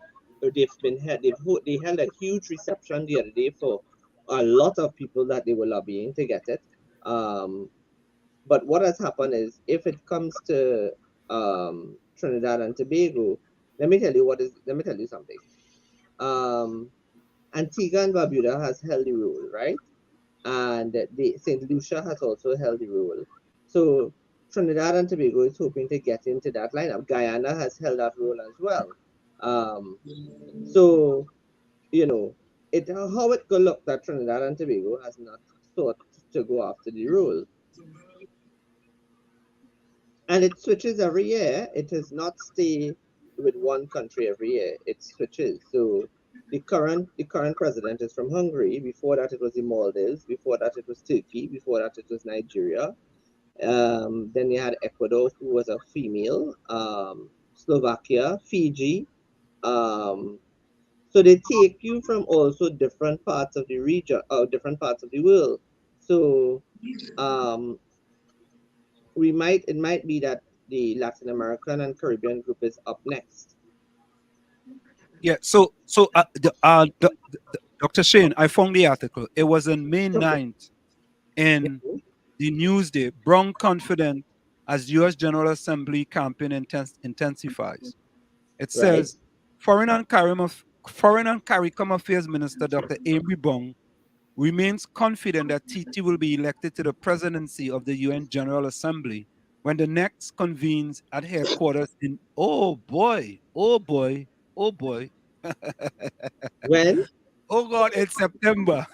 See what I told you? Oh God, oh God. I hate to be wrong. Let me repeat that. Foreign and CARICOM Affairs Minister Dr. Amory Brown remains confident that TT will be elected to the presidency of the UN General Assembly when the next session convenes at UN headquarters in New York in September. On Tuesday, Brown gave an update on TT's campaign for the UNGA presidency as it draws to an end later this month. TT's permanent mission to the UN is continuing to engage in comprehensive meetings and discussions with regional groups across the UN system. These engagements are on target to be completed well before the end of the month. Brown said TT has already written the endorsement of group of Latin American and Caribbean states for its bid for presidency. Right. Our team continues to engage in direct interaction with individual member states and subgroups and other bodies such as AOSIS and G77, and the process is exemplary. G77 is the largest. The G77 is the largest group of developing states across the world. Right. So Brown said the campaign would end with a closing reception for diplomats in New York on May 31st. The UNGA election takes place on June 1. But it takes place on June 1. So right, but the maybe election takes place on June 1st. The election takes place on June 1st. The appointment he doesn't take up the appointment until September 2023. But listen to this. Listen to this though. I know I saw this.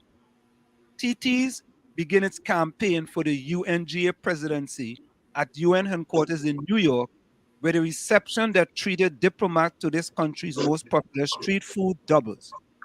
Brown said this campaign has been efficient and well managed. He was confident that Ambassador to the UN Dennis Francis, TT's candidate for the UNGA presidency, will be elected. So Dennis Francis, who is our permanent representative to the United Nations, right? Right, he's the ambassador. Yes. Right. So then it doesn't change much, you know. What is to say that the Dennis Francis goes to be the president of the UN, and then this man who is retiring from Howard takes up the permanent mission position? No. But I think you have to be the ambassador. You have to be an ambassador in order to become the president. Yeah, you have to be a UN ambassador in order to be. Do you have to be? You know what? I could find out that, but I'm thinking that you just can't be the president of the UNGA without being a UN ambassador, because you have to be inside in order. So let's find out. The current one was no. Listen to this. I think Penny was the president. Wasn't Penny the president at one time? What Penny? Penny who? Penny Penelope Beckers. No. We've never held the presidency. Okay, she was the UN. She was our ambassador to the United Nations. But listen to this. Yeah.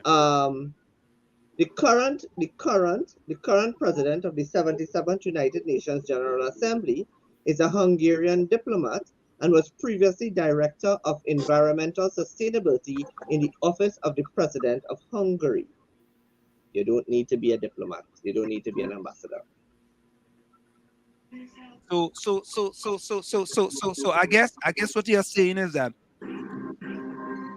he could become the president of the UNGA, and then Dr. Wayne Frederick can become the ambassador. Okay. Wow. I put nothing past his government. Man, but we breaking all kind of. Dr. Shane, with Trinidad's, the murder rate and everything else, does that look good for them, to be in the running, or that is not a criteria? No, it's not. It's not a criteria because they're looking at it from a sovereignty purposes, from a sovereignty perspective. They will literally say that's their business, that's their problem. Yeah, and it's politics. I mean, because you've had people from, you've had different countries who hold the presidency. Yeah? I mean, let me tell you, you've had almost countries from every corner of the world. You've had Pakistan hold the presidency, Venezuela has held the presidency, Italy, Afghanistan. It's all, and it's what they do. What they do is it's about block voting. It's block voting. So, for example, they would look at who has held it. Who held it in the last couple. Let's go. We in 2023. let's go 2013 to now, right? So in 2013, it was Antigua and Barbuda, which is from the group Latin America and the Caribbean. Then it went to Africa.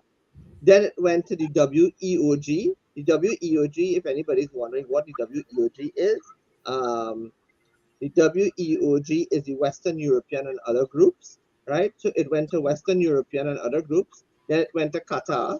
Then it came back to the EEG, which is the European Union groups. Then it came back to, I'm reading wrong. It went to, from Antigua, it went to Uganda in Africa. Then from Africa, it went to the Western European Organization of States, which is Denmark. Then it went to Fiji, which is in Asia Pacific. Then it came back to the European Union, Slovakia. Then it came in 2018, which is 5 years, to Ecuador, which falls in our group, which is Latin America and the Caribbean. Then it went back to Africa. Then it went to the WEOG. So there's a format. So then it went to Asia Pacific, which is Maldives, and then it went to EEG. So now it has to come back to the Caribbean. So you see, there's a rolling format for it to happen.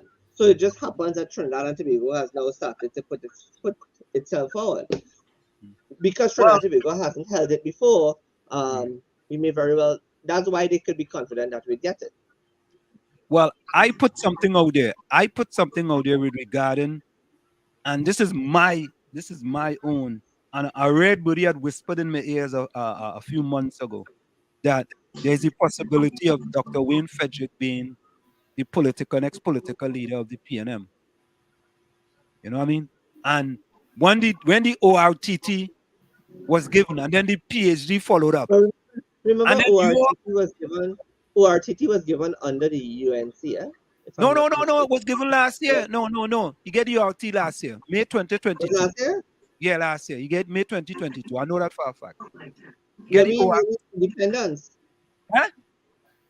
No, you get it under the PNM.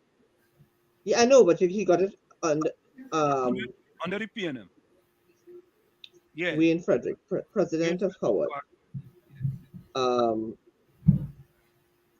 When did he get his ORTT, boy?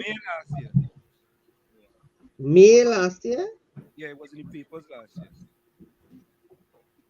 Here we go. March, yeah. Dr. Wayne Frederick received Order of Trinidad and Tobago Highest Award. May 7th. We have it here, March 7, 2022. We have it. So that means he could not have come to get it for independence, so he got it after. Right. So you get it last year. 51 years old. Yeah. Medical doctor, surgeon. Yeah. You have credentials. No, I'm not saying he doesn't. I can't see him being political leader of the PNM. Well, I mean, the stars are lining up, you know. They won't allow it.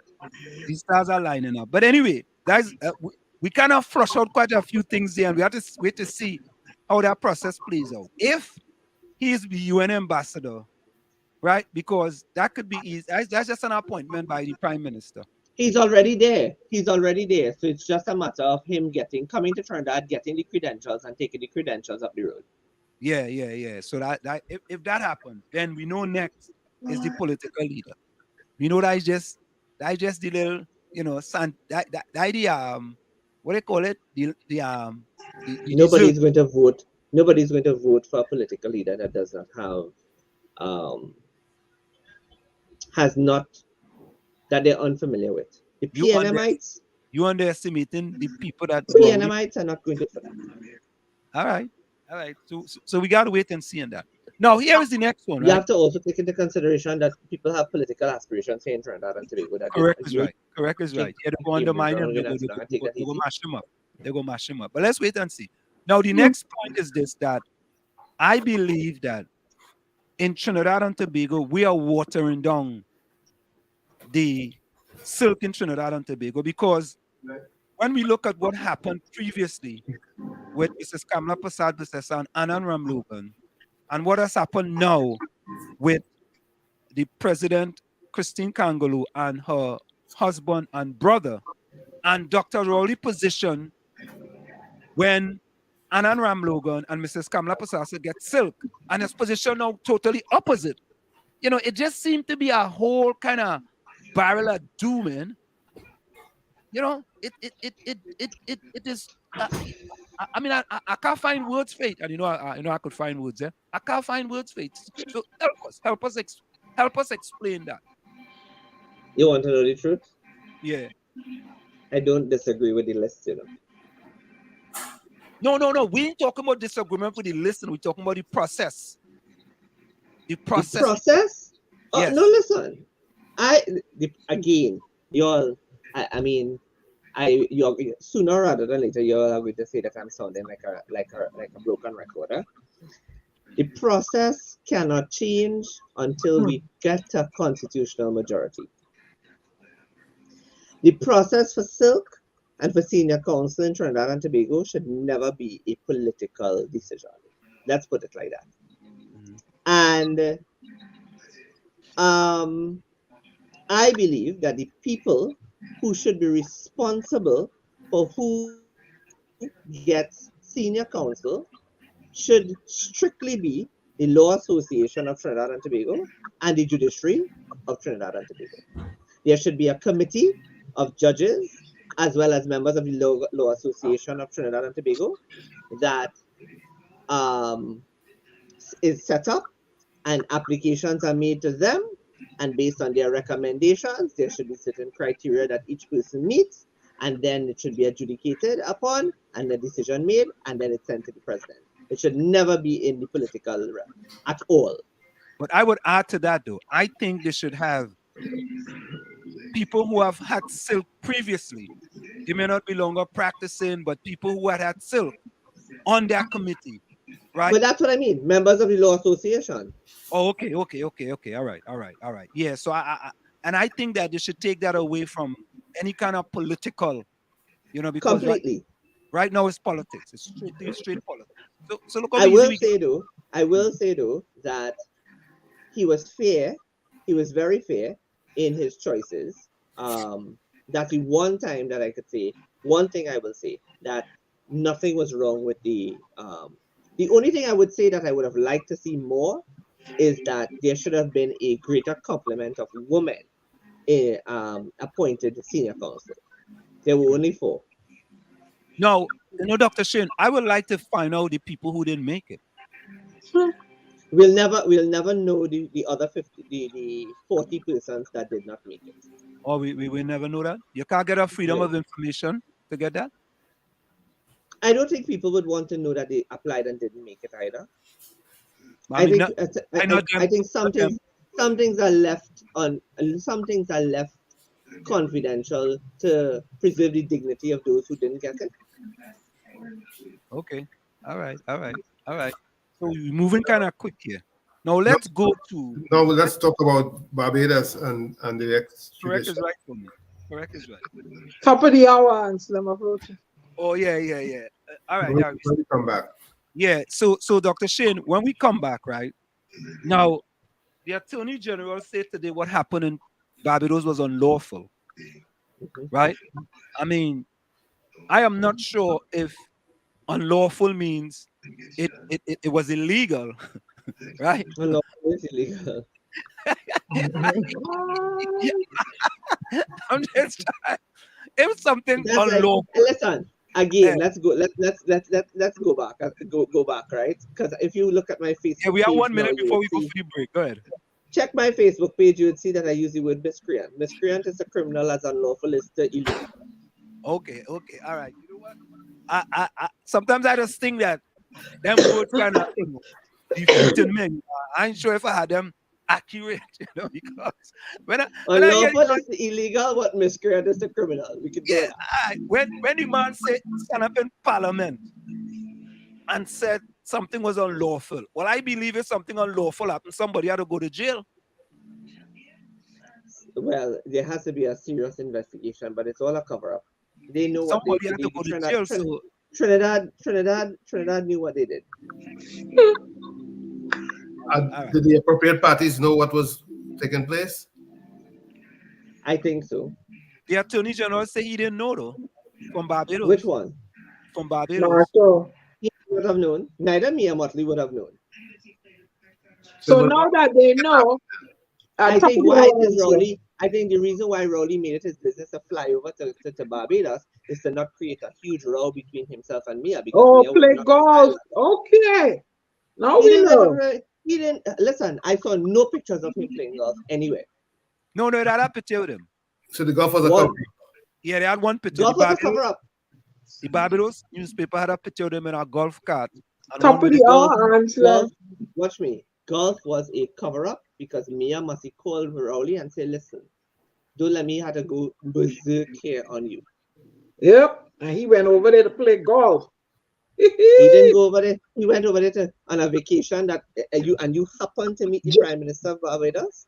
Gentlemen only, ladies prefer. Forbidden. Top of the hour, Angela.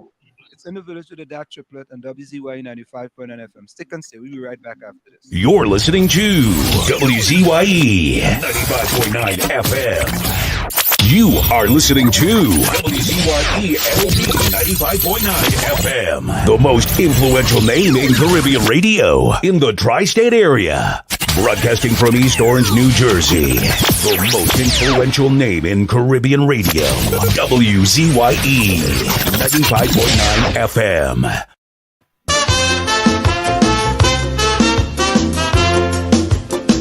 This thing called TNM, this thing called UNC, is one set of dotishness to Mama Kai, you and me.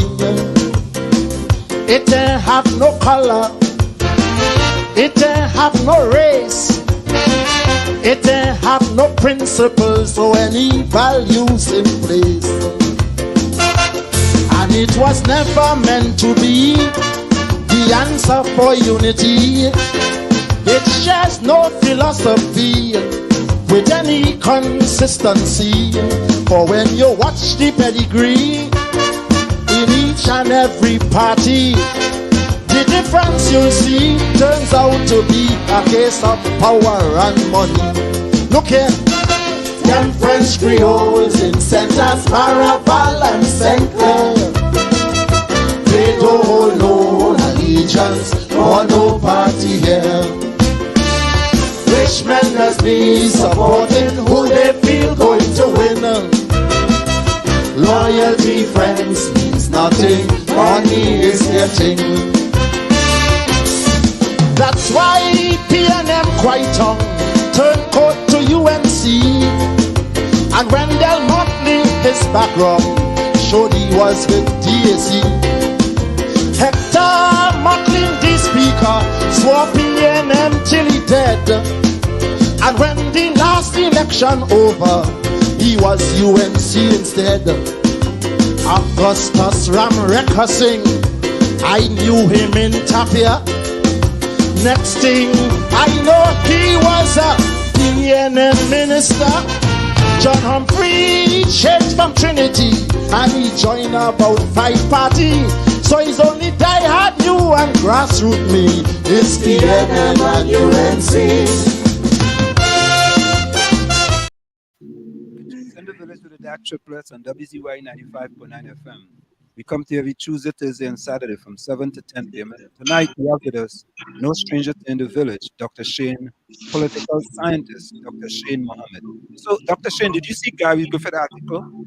No Barbados AG, this was an abduction? Yes, I saw he sent it to me. Right. So he's saying that based on his knowledge, he was saying that as a former Minister of National Security and Commissioner of Police, I will once again reiterate that no police officer can leave our shores or request the use of an RRS aircraft without the knowledge and approval from persons in government. This means that the truth about what occurred will come out, and the citizens of Trinidad and Tobago battle unprecedented of crime and murder, which is also a direct result of this nefarious plot, democratically removing this Keith Rowley-led government. It's not just our only choice, it's our only hope. That's from Griffith. I just read the last paragraph. So this situation here, Dr. Mohammed, where are we going to end up with this situation? Is it going to be half of the course where nobody goes to jail, nobody don't get nothing, and we just move on to the next situation? No, the court will eventually. I expect that the court will rule that it was unconstitutional. If you'll, listen to me. I have tremendous respect for Justice Devendra Rampersad, and I knew him. I knew Justice Devendra Rampersad prior to him becoming a judge of the High Court. One of the most pristine and impeccable characters, in terms of characteristics of an individual, a very gentle soul, a very knowledgeable person as it pertains to the law, and he's actually known for making landmark cases. His landmark case in 2018 spoke about the decriminalization of sex between two consulting adults of the same sex. And if you read that judgment is much more than just that line that I gave. But Justice Rampersad goes very in depth in terms of when he puts forward a judgment. And I am surprised that nobody has. I'm surprised that Fitzgerald Hines was not charged for contempt of court. Yeah, because the judge had to come out and say, "I'm no criminal." He said last night he was no criminal and he has no friends that are criminals. But yeah. I think it is irresponsible.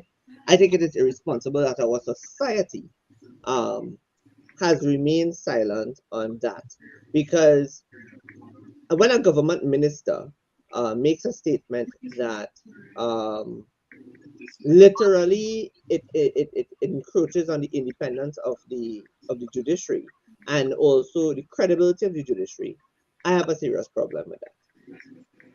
Dr. Shane, when we have those who are supposed to uphold the law breaking the law in this manner, what does it really say to the crime situation in Trinidad and Tobago? Listen, it says to us that more and more, and I will say this, what is happening, I think, is in our destiny. What is happening, unfortunately, is in our destiny. And we are supposed to go through and experience exactly what we are experiencing. Because if we didn't and we don't, then we are going to find ourselves in a worst off situation. Because Trinbagonians have consistently been switching between red and yellow, or orange and red, as the color may have been for the UNC. And I am reliably informed that persons have started placarding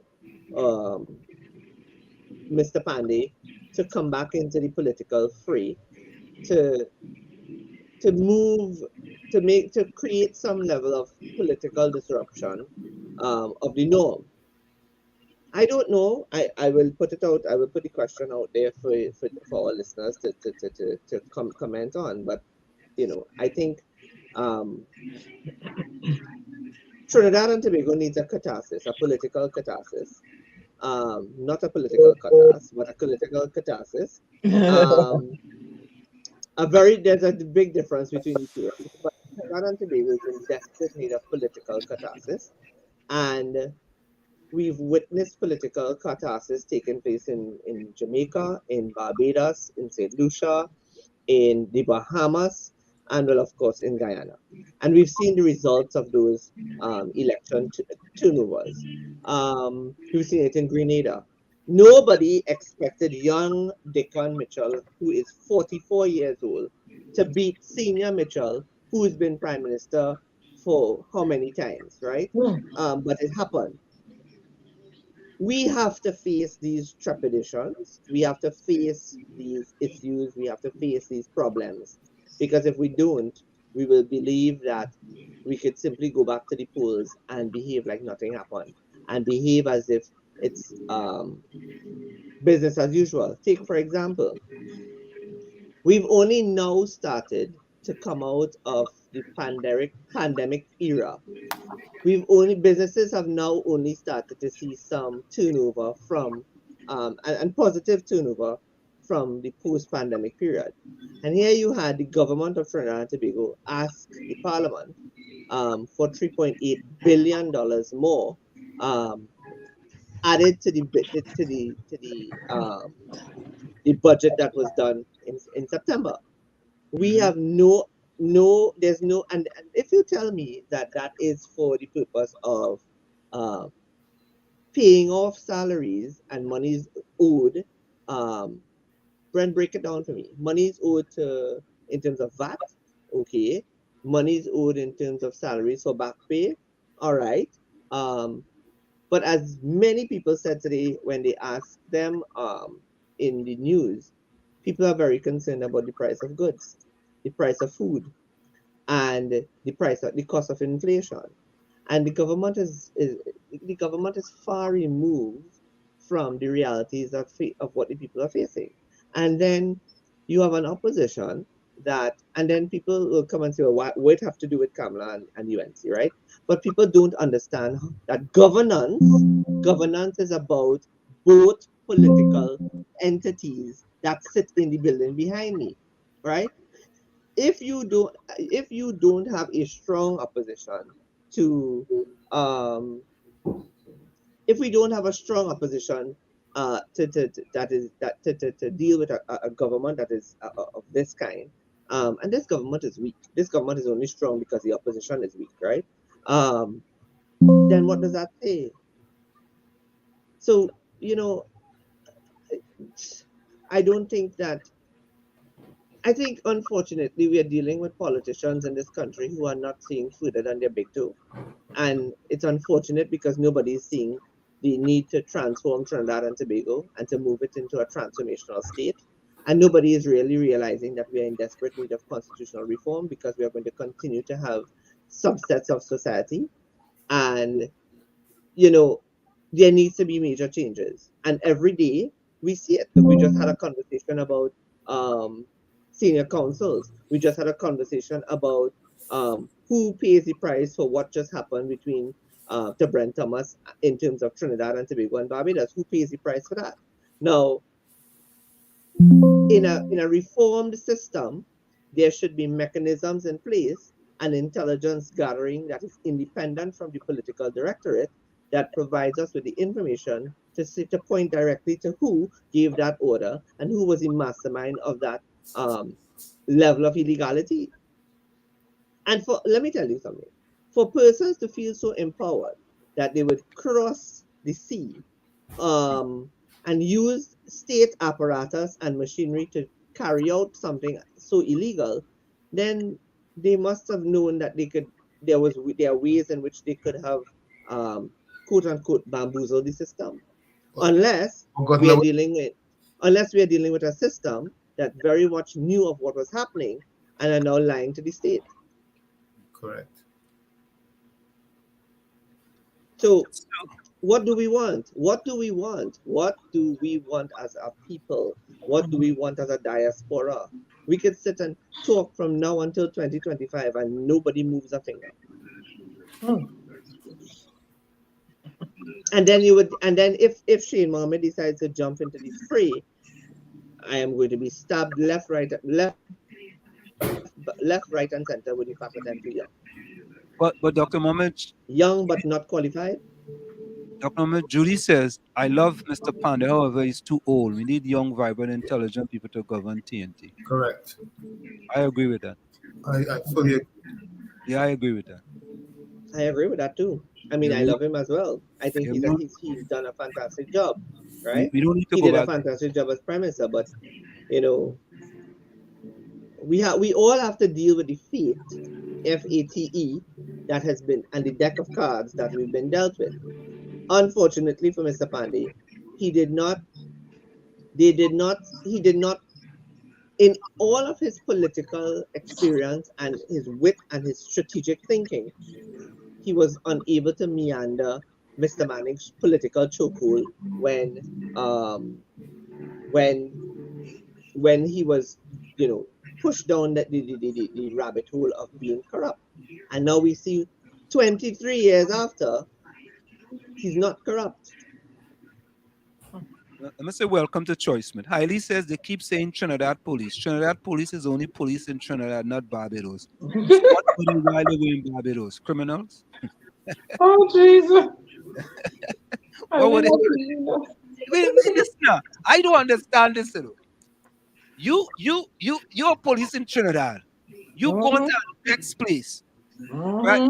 What it is that you use in order for you to go and take a man as a police in Trinidad, and I'm just missing it, man. I'm missing. We're not missing it, you know. We're not missing it, you know. It's lies. It's lies. It's blatant lies. It's false documents. You have to consider that. False documents. Listen, this is something that people are afraid to talk about in the real world. Why? Because of who it touch and concern. That cost what the young girl her life, right? Barat? Correct.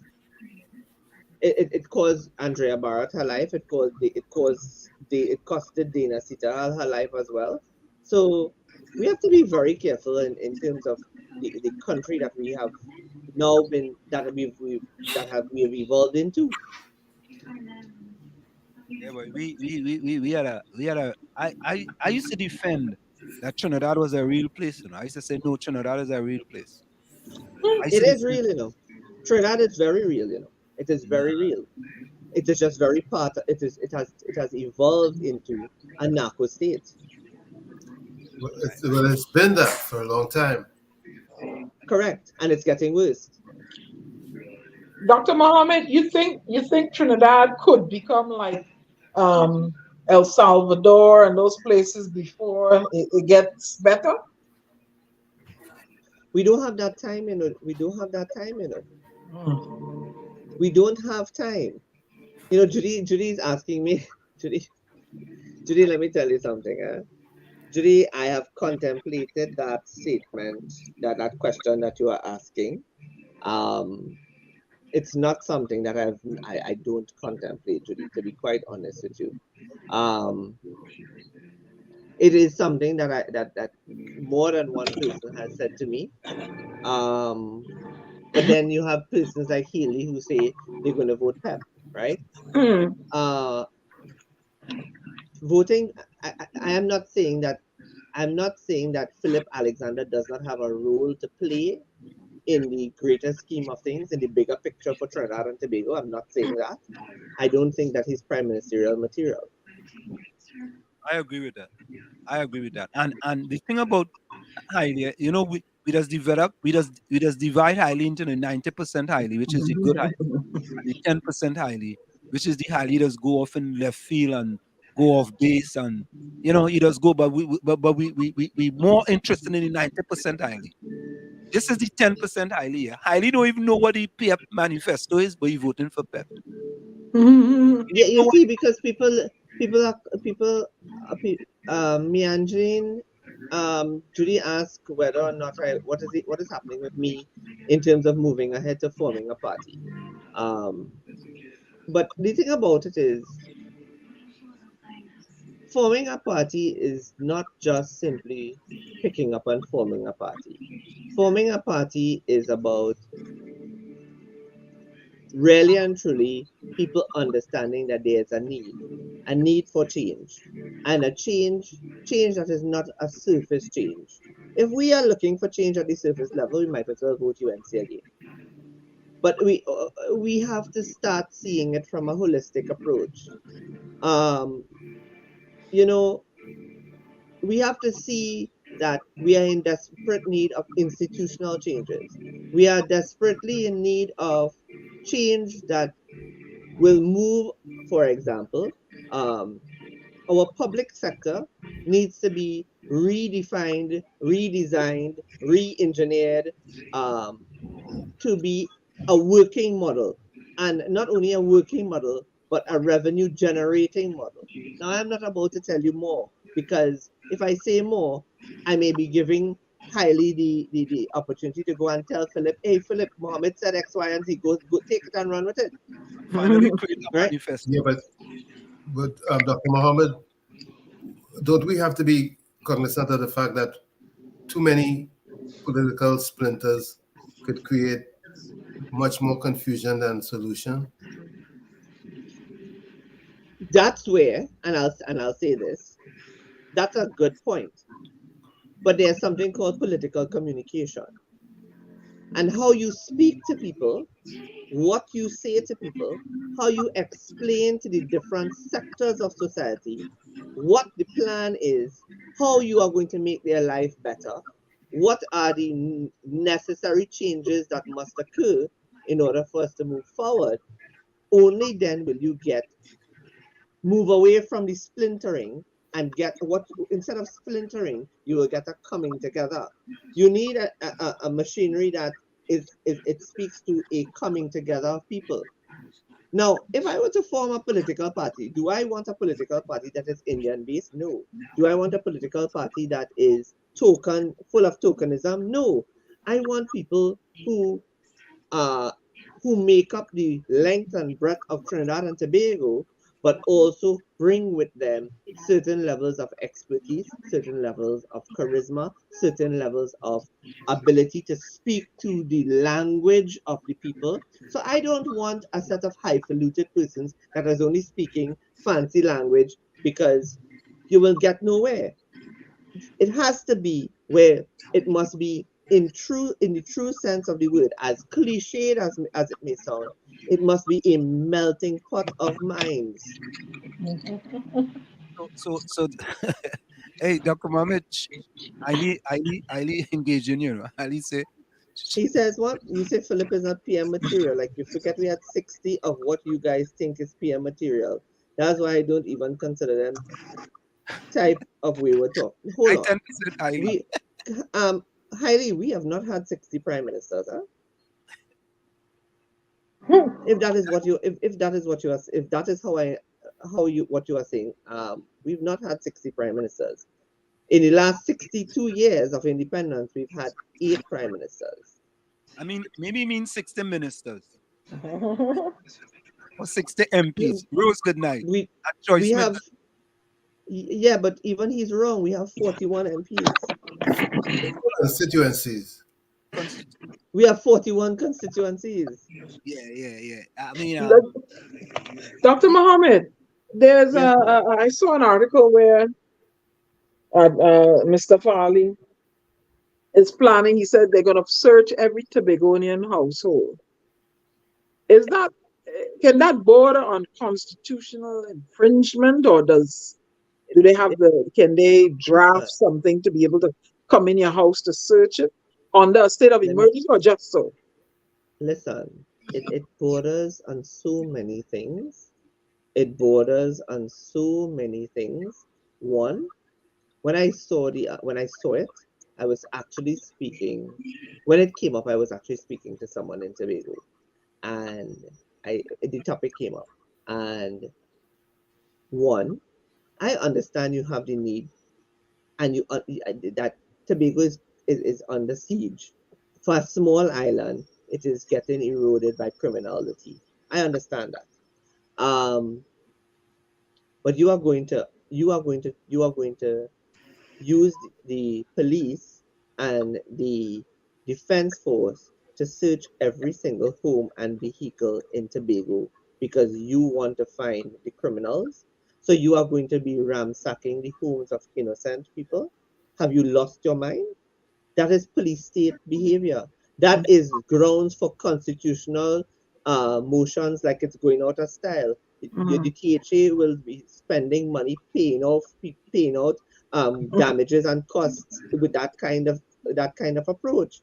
If you tell me that you are using the defense force and the police to monitor who is entering onto the island through the airport and the seaport, and if you are using intelligence gathering to monitor certain characters and certain particular hotspots within the Tobago space, and you're going to be breaking it down, and then you're going to be following those individuals to see where exactly they are going to sleep at night, then that's a different thing. But you can't tell me you can't make a statement that you will be searching every home and every vehicle in Tobago in your fight against crime. That is madness. You might as well resign your post and give it to Gary Griffith.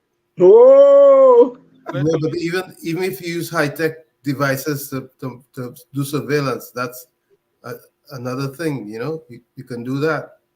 Of course, we have the technology. You are already in a fight against the central government. You have already drawn the line in the sand with regard to your relationship with the central government. When you told the prime minister to mind your damn business, right? I don't think they understood that. Yes, you had to respond to the prime minister with him calling you all a group of a kindergarten X, Y, and Z, right? But you could have responded in a highly intellectual manner that would have pulled him out. It would have hit them for six. By you saying mind your blasted business, mind your damn business, doesn't say to me or engender any level of confidence in terms of what you just said. You just drop the ball at his foot and you stoop to his level, right? Lord. You also have to take into consideration that you have a budget. There's a budget to come in September, and the government can do anything, including give you less than 4%. Dr. Mohammed, I want to say that when we had difficult crime situation here in the United States of America, especially in New York, something illegal was implemented, which was called stop and frisk, right? However, at the end of the day, as illegal as it was, it actually reduced crime in Brooklyn and in New York. That's very true. Right? So to me, drastic times call for drastic measures. And agreed. If that is going to reduce crime in this island with 60,000 people in the population, because some set up bandits coming from Trinidad, and want to hamper people in Tobago, I would say transformation of the Fali, go for it and suffer the consequences of whatever. No. That's what I would say. I have a serious. I am all for fighting crime. I am all for using the joint police and defense force mechanism. I also agree with you with regard to stop and frisk. What I'm saying is, you cannot be sleeping in your house and he will go. You all of a sudden, police is storming into your house, because let me tell you something. You have to have a warrant. You must have a warrant. A warrant. Good. I'm glad you raised that. A warrant. A warrant. You have to show your badge. You have to identify yourself. And you cannot afford to just simply walk into somebody's house and say, I want to search it because X, Y, and Z. If you tell me that your monitoring and your intelligence gathering is going to point to you to the homes of where these people are staying, or the establishments of where these people are staying, and then you are going to be reading the entire thing to find out the what, when, who, what, and why, that's fine. But I think he did a Gary Griffith. Yes, and I'm just and listen, and let me, as I said, while I say Gary Griffith has good policies, and while I think Gary Griffith is an expert in the field, and while I understand that Gary has a passion for national security and for security management and everything else as it pertains to security, I'm also saying that we have to tread very carefully when it comes to security and the rights of people, innocent people. Yeah, but Dr. Mohammed, I think this, right? I think that when Gary Griffith was commissioner of police, he sent out certain type of messages. Some of the messages was, a little tough, right? But there was the perception that Gary Griffith was a no-nonsense type of guy, right? And certain messages, people say, boy, boy, maybe I ain't gonna do that, but because I hear Gary say that. And in little island Tobago of 60,000 people, if they come out and tell you that I'm gonna search all these houses, they can't search all the houses. They cannot. We know they cannot, right? I mean, they're spending millions and millions and millions to try to search all these houses. But just the idea of putting it out there, I think it's important for people to know if the possibility of you having illegal guns in your house, there's a possibility that we go come with a warrant and we go search your house. And possibility we might find, and we find that we go lock you up, right? I like that for Tobago. Well, he also said that today he said that, and that made sense to me. He said that they are going to hold people responsible for derelict vehicles, because derelict vehicles are one of the storage one of the storage elements of storage for equipment and illegal guns and whatnot, right? I agree with that 100%, right? But I think one of the things that one must be mindful of, again, there are ways in which you say things. You know why? You have to take into consideration that you are not ruling Tobago with 15 seats. There is a legitimate opposition in Tobago. And when you listen to what Calvin Morris said, Calvin Morris said it out loud. He said, I am concerned that this man is going to turn Tobago into a police state. And therefore, he is going to come forward there's something called the Minority Report in Tobago. He's going to be coming forward with a comprehensive crime plan for Tobago when he meets with the Commissioner of Police on Monday. Now, Calvin Morris is in Trinidad, right? He was on a flight with me on Tuesday evening. So it is what you say, how you say it, and at the end of the day, you have to remember that people in Tobago, votes are very easy to go down, to diminish. Hey, and people are very concerned about that. Yeah. Think I could get consultant work in Tobago? If what? I could get consultant work. If I want to get it? No, if I could get consultant work with them. No, because you're support of the PNM. And Clem, if I can't get you, okay? Oh God! Oh, you can't get. How come? Because clearly when I speak without flowery language. No, but you have to speak pro. You have to speak pro THA. You can't speak. You gotta be gymnastics. No, I always speak pro THA, but I can't always, as a political scientist, I can't speak pro THA. Nah, you gotta speak pro all the time. Yeah, of course. Nah, but you see that goes against principle. No, with principles. We don't know principles in this. Well, the only principle is truth to power. That's Tommy, come on, man. You hear to see them who defending the UNC and the PNM principles? What principles? Let me ask you a question. Why do you have me on your show? No, because you're credible. Power, you're credible. You hear the word? Credible. Credible. Right. And I'm credible because I don't take sides in terms of I am not leaning always to one side. No, I was kidding with you though. I was joking. And do you know when I was in Tobago, somebody said to me, they say they were very concerned because at one point in time they were concerned that I was only siding with the THA. And then they realized that I started to drop blows on the THA. Why? Because at the end of the day, it's the people that matter, you know. It's the people that matter. You all went in there on a mandate shouldered by the people of Tobago. Do your work. Do your work. Don't tell me that you feel that it is like I have an interview coming out eventually soon with one of the secretaries that I did over the course of the week. I asked the question and I said, well, what is a great political event that is taking place in Tobago that requires the imminent formation of a political party? What? In the absence of good governance. If you tell me to go form a political party, I will say that there is an eminent political need and there's a gap right now and there's a vacuum that exists and people are clamoring for change. But I'm not going to spend the next 2 years. One, who is going to hire me? I may lose my job because I'm a political scientist and I may become a political leader. The time is not right.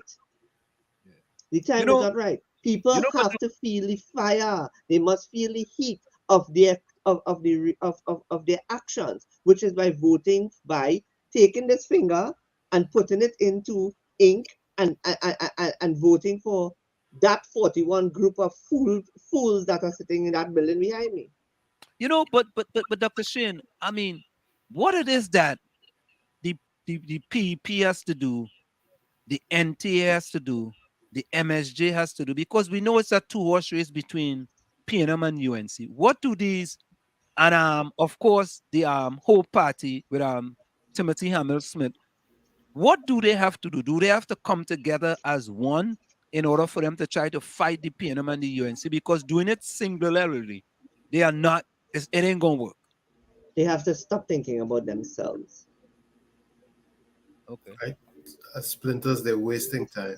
You're wasting That's time. what that is exactly what it comes down to. Stop thinking about yourself. You're wasting time. You're wasting time.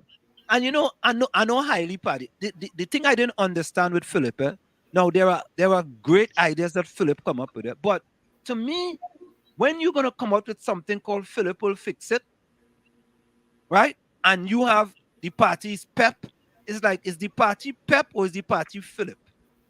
You understand? The party is Philip. Okay, it's like Watson Duke. Watson Duke gonna run for mayor in Port of Spain, and he had no councillors yet. Right? Yeah. So PDP is Watson Duke, right? Right. PDP is Watson Duke. NTA is Gary Griffith. PEP Pep is Philip. MSJ is Abdullah. Hope is Hamel-Smith. It's all about one person. It is all about one person. If I were to form a political party, it is not only about me, you know. It's about the other people that work with me and surround me and are above me and under me, right? That are going to make or break the institution that I build or form, if I choose to so do. But you see, we are dealing with politicians that have not embraced the fact that they are not looking around the world. It is why Dr. Shane Mohammed is a geopolitical scientist. Look around. Look around at what is going on right next door. It is not all about Irfan Ali. He is not the face and the be-all and end-all of Guyana's politics.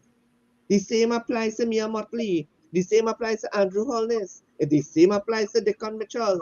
The same applies to the new Prime Minister of the Bahamas. You think, take for example, you really think it's all about Joe Biden in 2024? No, it's not. It is absolutely not about Joe Biden. You realize that the Democratic Party has gone very silent and nobody's putting up a fight because they realize that it is going to come down to Trump versus Biden all over again. Mm-hmm. And what are the American people going to do? They are going to vote the very same way they voted in 2020. Right. So are the people going to do the same thing in Trinidad in 2025? No. Dr. Mohammed, I'm giving you a yeoman's task. Tell me. I want you to make it your business to unite all the splinters and make one big cedar plank. It is not an impossible thought. It is not an impossible human. It's not even it's not an impossible human request. The problem that I have is that I'm dealing with, and I don't mean to sound offensive, but I'm dealing with old men. Old men. But Gary not old. How old is Gary? Old men, right? Old men.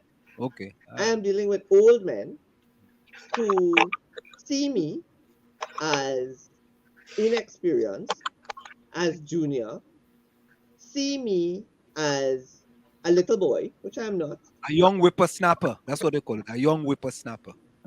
And they believe that they didn't have enough time in the sun. They didn't have enough time what? In the sun. Oh, okay. Right? But let's go down the road. Timothy Hamel-Smith has served as President of the Senate and acting President of the Republic of Trinidad and Tobago. What the hell else do you want? Prime Minister. So you want to be, you have dropped now from holding the role.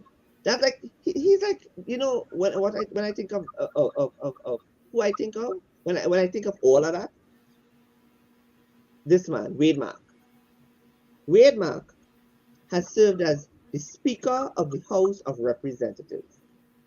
You have acted as President of the Republic of Tobago. That is the pinnacle of your career. But you are so desperate to hold on to political limelight. You have reverted back down to opposition leader in the Senate. Really? If I get the opportunity to serve as speaker, I ride it into the sunset because I know I get a speaker's pension. Right? That's enough for me. Thank you. Thank you very much, Trinidad and Tobago. Thank you, UNC. Goodbye. Look at Errol McLeod. Why can't we have more Errol McLeods and Winston Dukerans in this country? Errol McLeod has sat as acting Prime Minister, Minister of Labour, and let me tell you something. People have said when he sat as acting Prime Minister, it was one of the best chairmanship of the cabinet that has ever taken place in this country. The same applies for Jack Warner, and the same applies for Winston Dukeran. What is wrong? What is wrong with these boys? Right? Gary is fit for Commissioner of Police. He's even perfect for Minister of National Security. But the country has not bought into Gary as Prime Minister. And I'm sorry to say it like that, but that's the truth. That's why I gave you the job, to galvanize all of them together and come up with a working solution. You see, the thing about it is this, right? The first thing Gary can watch me and tell me, you know how much money I spend to form the NTA? I don't care. I don't care how much money you spend to form the NTA. You should have timed it better. Not just that, right?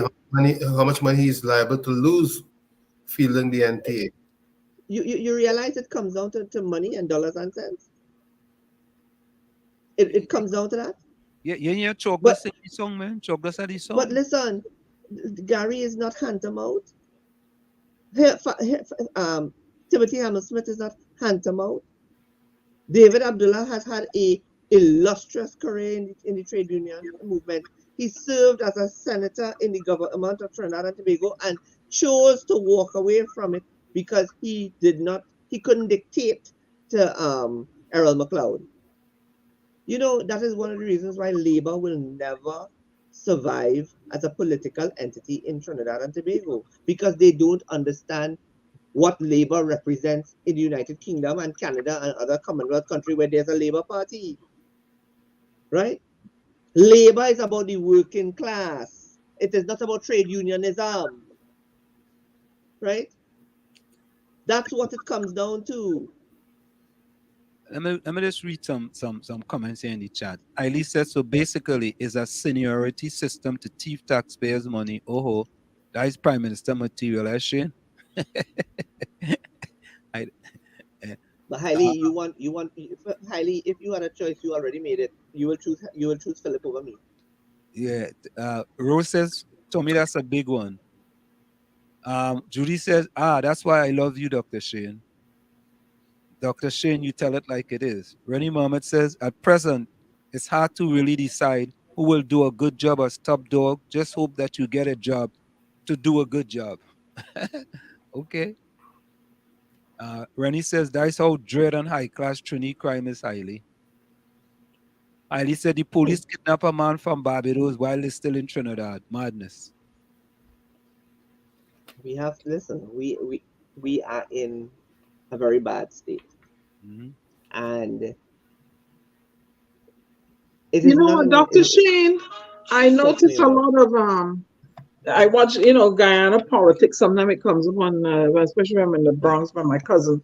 We get all the Caribbean channels, and in their ranks, you see the various races that are present in Guyana, and they're getting along fine. Of course Nobody's calling nobody the cookie. Nobody's calling nobody. They doing things, proper and procedural, and they're sitting side by side. So what happened to Trinidadians? What is going on?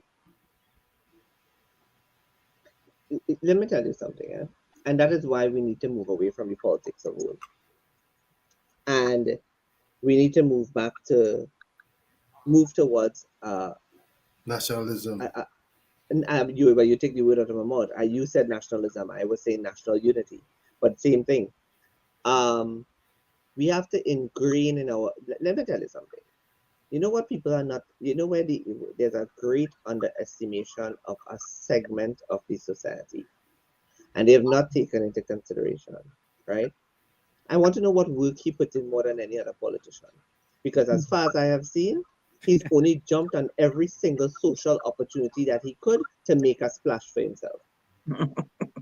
Which community has Philip gone into and tried to help?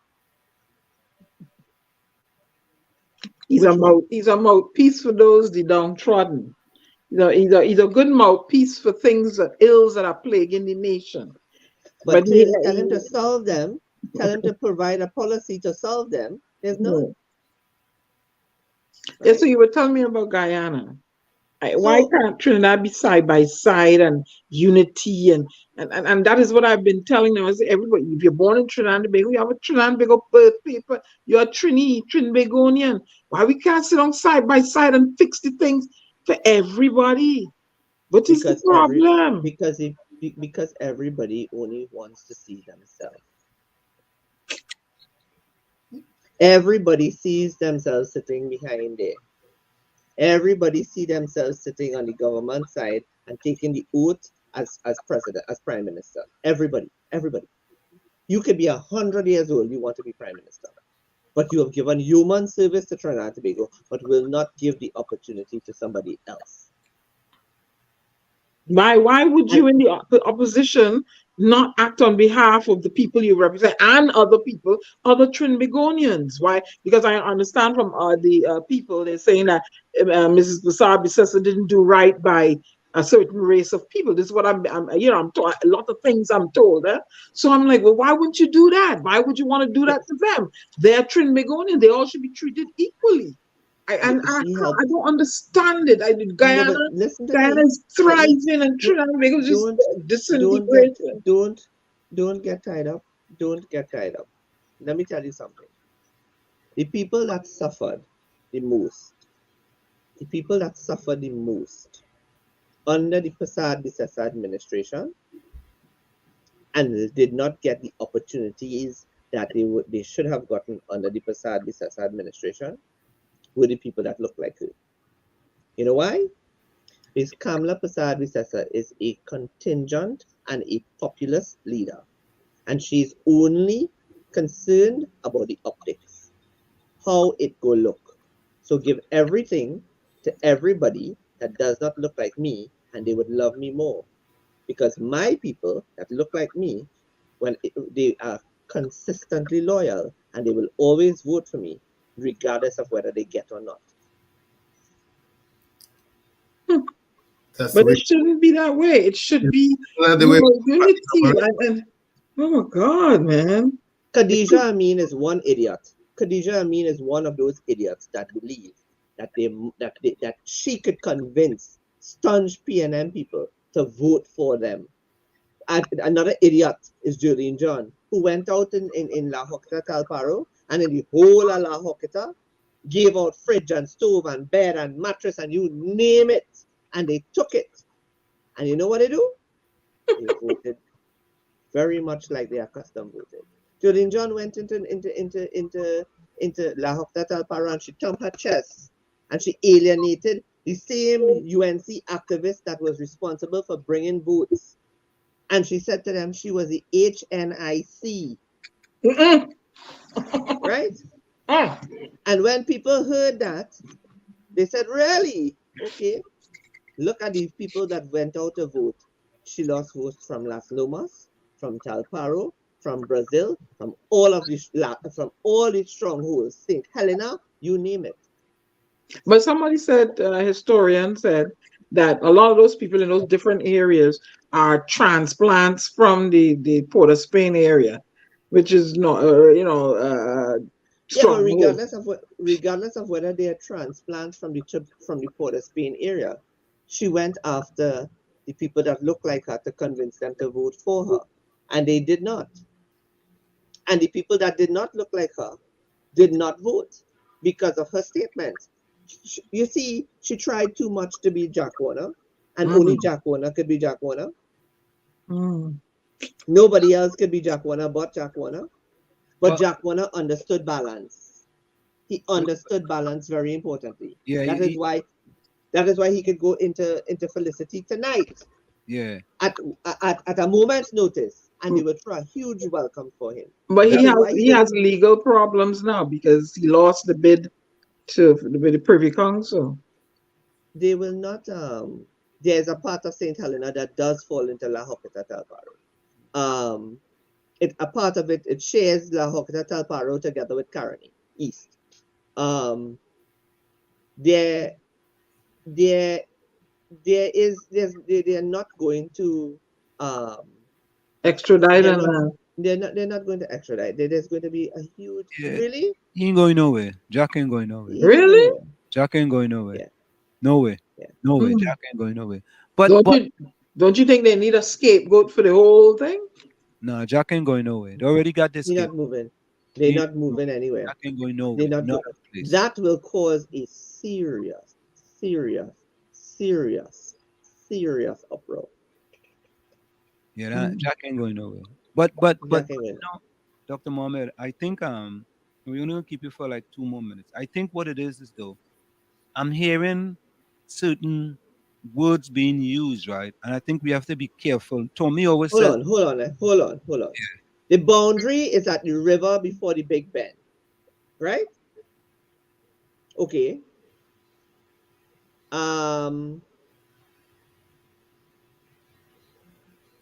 So part of St. Helena doesn't border La Hoqueta Talparo. You're responding to Capiza, right? It does. Yeah. I've often heard it say La Hoqueta Talparo. I always hear them say so. So is Capiza giving misinformation? As usual. St. Helena stops at the Balata Ravine. Okay.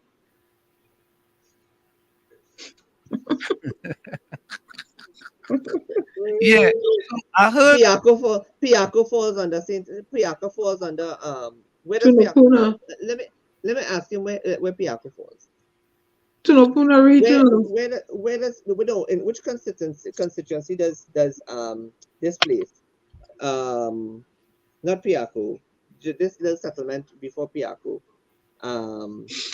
Orapun. I want him to tell me where Orapun falls. You get a rude awakening where Orapun falls. No, it does not. No, it does not. It falls in St. Augustine. Yep. Capiza boy again. You're going to school, boy. Captain, the ship is sinking. You see, let me tell you something. That is why. That is what I can't understand about some people. You are talking to a political scientist that understands the boundaries very well and the constituencies, and you want to tell me where a constituency falls. And take into consideration, boundaries have shifted in the last election, and boundaries have been created for this new local government election. There are 2 new seats that have been created. So instead of 137 seats, there are 139 seats coming in the new election. Most likely to swing in favor of the PNM. Whoa! Regentrification. I know who's the councillor. Richard is the councillor for St. Augustine South.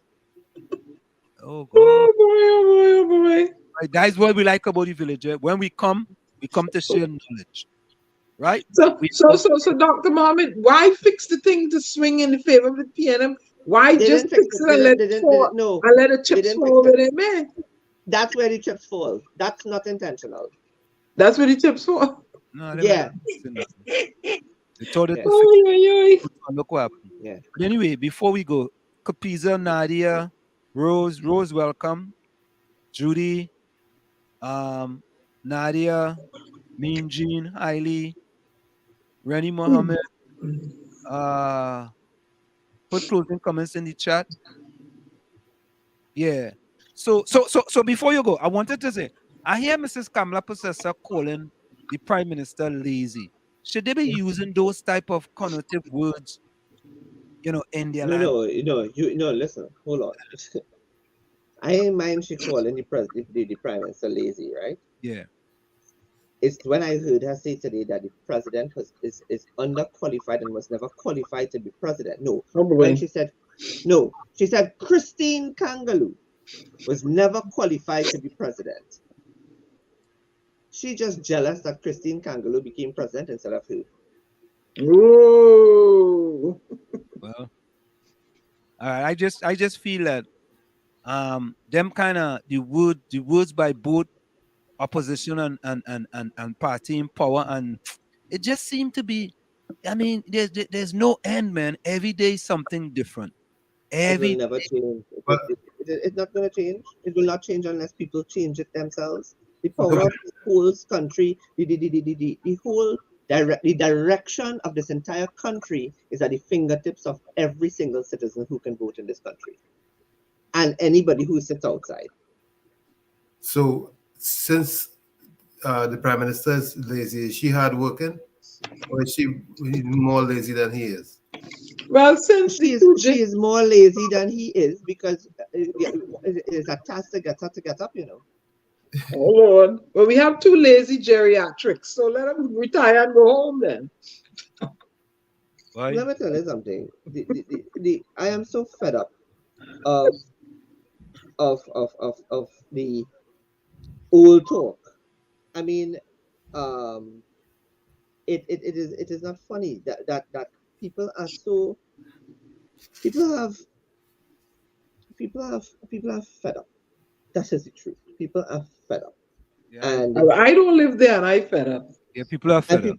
People are fed up. Yeah, they are right? fed up. Right? And the thing about it is they're not only fed up, they're fed up because it's like they can't get over they can't get a chance to breathe. They can't get a chance to breathe. They can't get a chance to see progress. They can't get a chance to see development. They can't get a chance to see prosperity. They can't get a chance to be safe in their house. And now going to say that security. Let me tell you something. It is a real unfortunate. How to put it? It's a real unfortunate.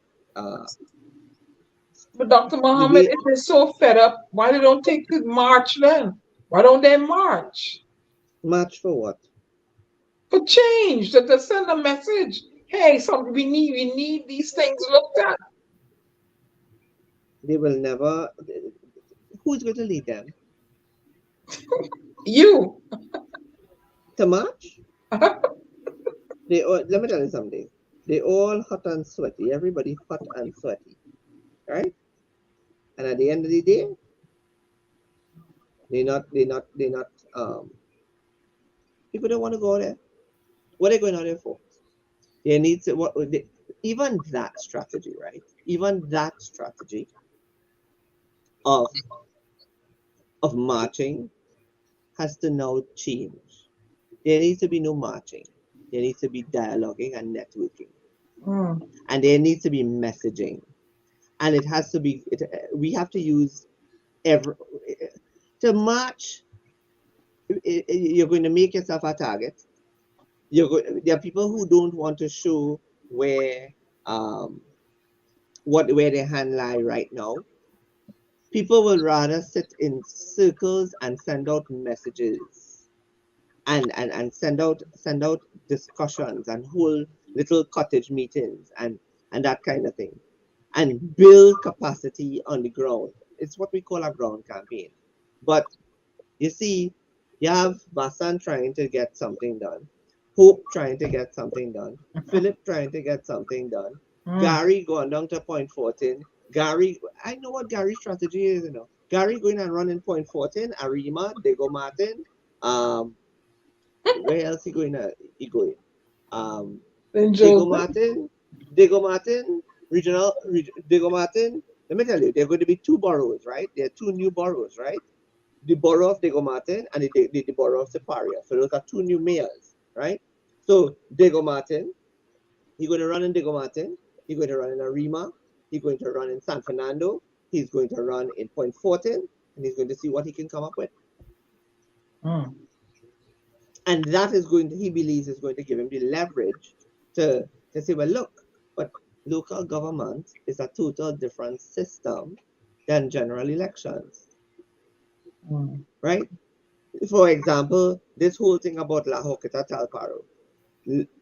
Talparo falls within the Cuba Tabaqui Talparo Regional Corporation, which is one of the largest corporations in the country. Yet, the government didn't see it fit, nor the EBC, to champion La Joqueta, Cuba Tabaqui Talparo to become a borough. You know why?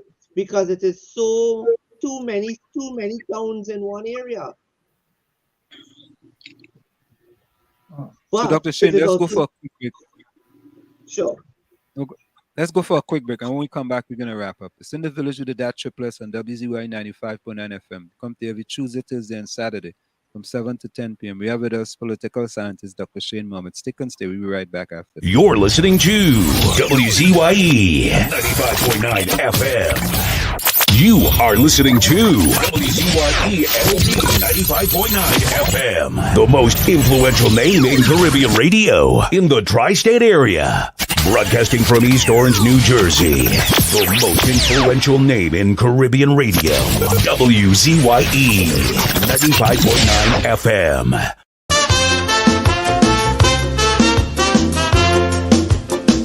This thing called PNM, this thing called UNC, is one set of dotishness to Mama Kai, you and me. It ain't have no color, it ain't have no race, it ain't have no principles or any values in place.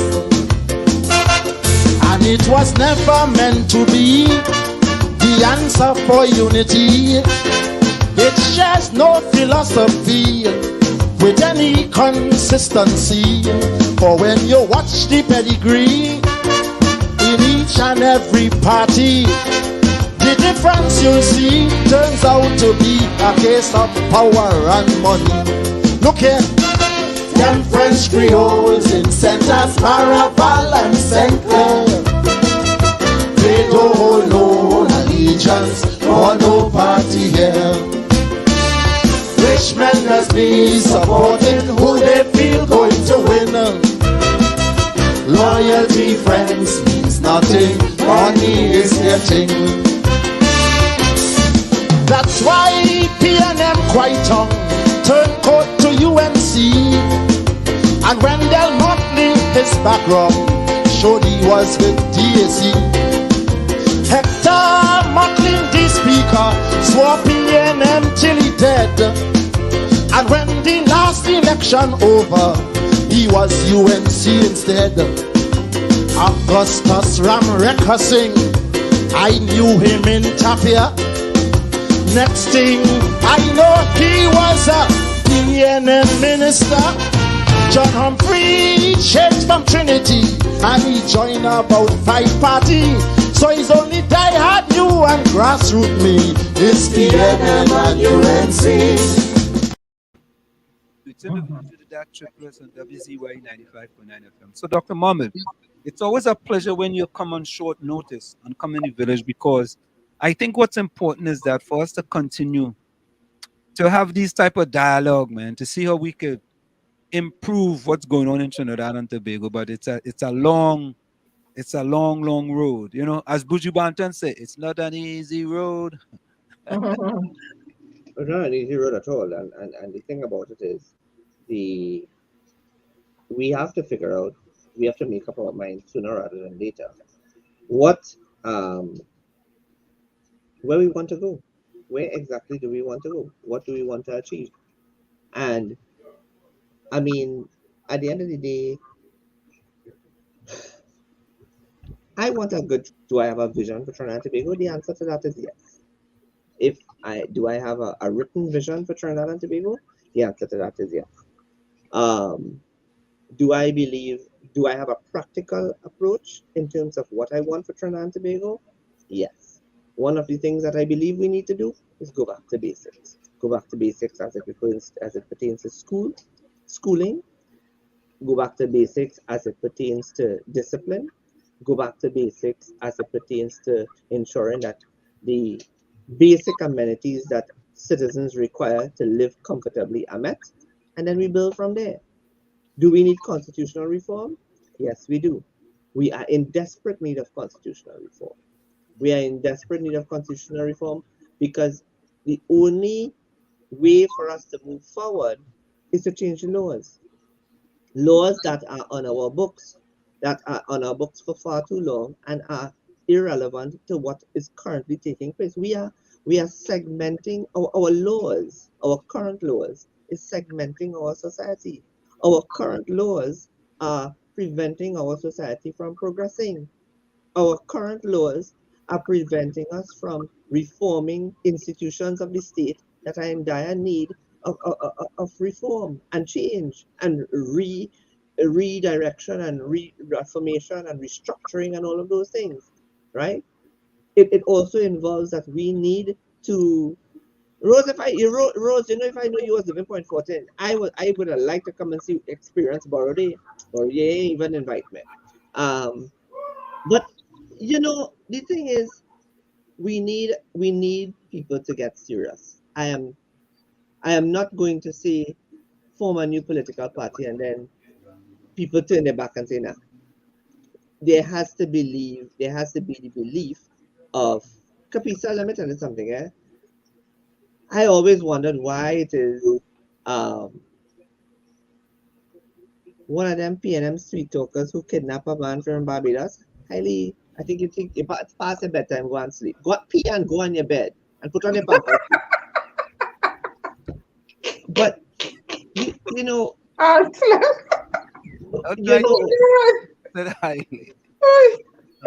make sure when you lie down, you have your little glass next to your bed to put your teeth so you get choked tonight.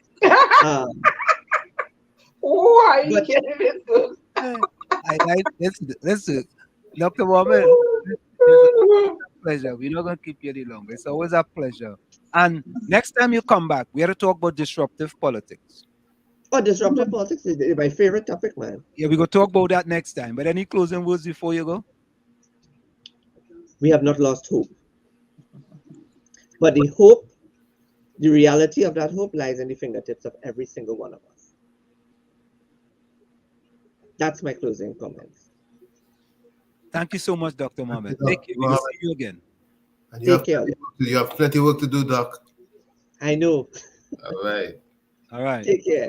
All right. Good night, sir. Good night. Yeah, so I mean, buenas noches. We have a lot of work to do. A lot of work to do.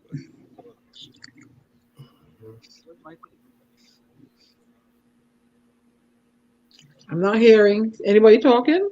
No. Sorry, Judy. I just saw your note. Okay. My closing comment.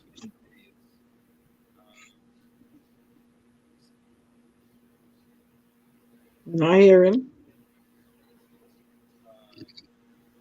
There are friends, there's family, and there are friends and family. So there are friends, there's family, and there are friends and family. Back on the walls, that's all I like to say, but I've got to go. Remember, hard work beats talent. When talent does not work hard, and for every 60 seconds of anger, you lose 1 minute of happiness. See you. Same WZYE time, same WZYE channel. Later. Go ahead, Diana. All right, I just want to say it's a quote, but I took it and I tried to make it relatable to Trinidad and Tobago. You are not all in the same boat, but you are all in the same storm. Some of you have yachts, some have canoes, and some are drowning. To survive the storm, you all must be kind to one another and help whoever you can. And I want to ask Trinidad and Tobago, do you want a piece of the pie or do you want the recipe? Diana Benskin, your global ambassador and poet, bidding you auf Wiedersehen until we meet again. Good night, beloved people. Thank you. Good night, Diana. Good night. Go ahead, Tommy. You know, it's funny that I'm on your tails, on your heels, Diana, but this one is from Yoko Ono, and I found it appropriate. She says, be kind once a day, even if it's just in your mind. And I like to say, again, it's been a pleasure. And remember that love is the key. Be safe out there. Until we meet again, love you all. Thank you, Tommy. You're welcome. Okay. Let me go into the chat here, see. Hailey said the book of Isaiah, the most important book in the Bible, talks about people like Trinidad and Tobago citizens. Wicked, evil, and heartless. Nothing good will come out of that place. The people hate good. Oh, God. Right? Yeah, boy. What by Hailey, boy? Rose says, thanks once again for such a wonderful program with 3 lovely hosts. God bless us. All good night. Be safe, everyone. How would you know? Dr. Shane. Okay, that was a question for Dr. Shane. How would you know who can be next? Okay. That was Judy.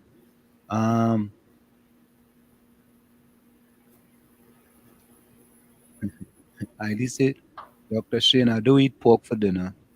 So stop reflecting yourself on me. Okay. Nadia say, Rose, blessed night. Be safe, darling. Rose says, Dr. Shane, from now on, you have an open invitation. Come to Point Fortin and stay at my residence for Borough Week. What? You in Point Fortin, boy? Nadia says, blessed night. Judy, be safe. Ali said, I'm still going to win next election.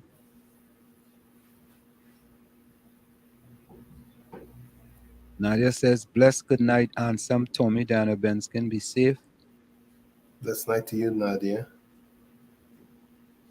Again, invitation from Rose to come to Point Fortin for Borough Day.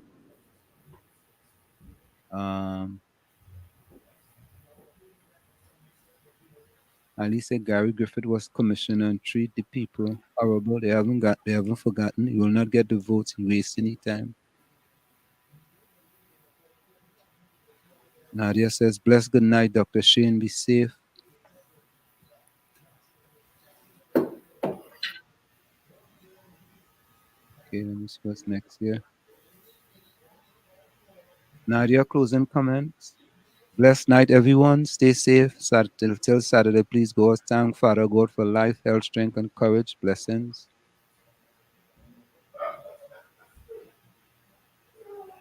You don't want no Gary Griffith in Point Fortin. Judy says, we always learn something from you, Dr. Shane Ahmed. Okay, let me see. Okay, I think that's it. Let me see who's at the bottom. Okay, hold on. Good night. Yeah, all right, that's it, folks. All right, folks, good night. We're going to go tonight with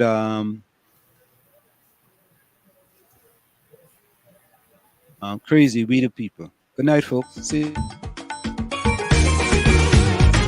Hey, hey, oi, oi. Hey, hey, oi, oi. In Trinidad and Tobago, politics was we and them. That was never meant to be so, according to the anthem. But ethnic insecurity was maintained to divide us by some people in the country to sow the seeds of distrust. But we have got a new system within the community. Now what used to be we and them has now become only we. From now on, this nation is we. From now on, it is you and I. From now on, it is unity. From now on, we flying high. All the races have come together to build a better country and create a brighter future for the whole society. The we and them thing is no more, because it is plain to see in this country from shore to shore the community is we.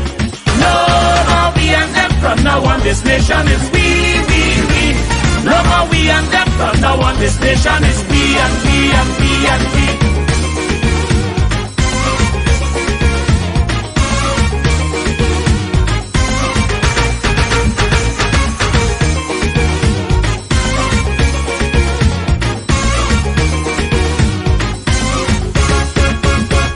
Some ancestors came from India and some came from Africa.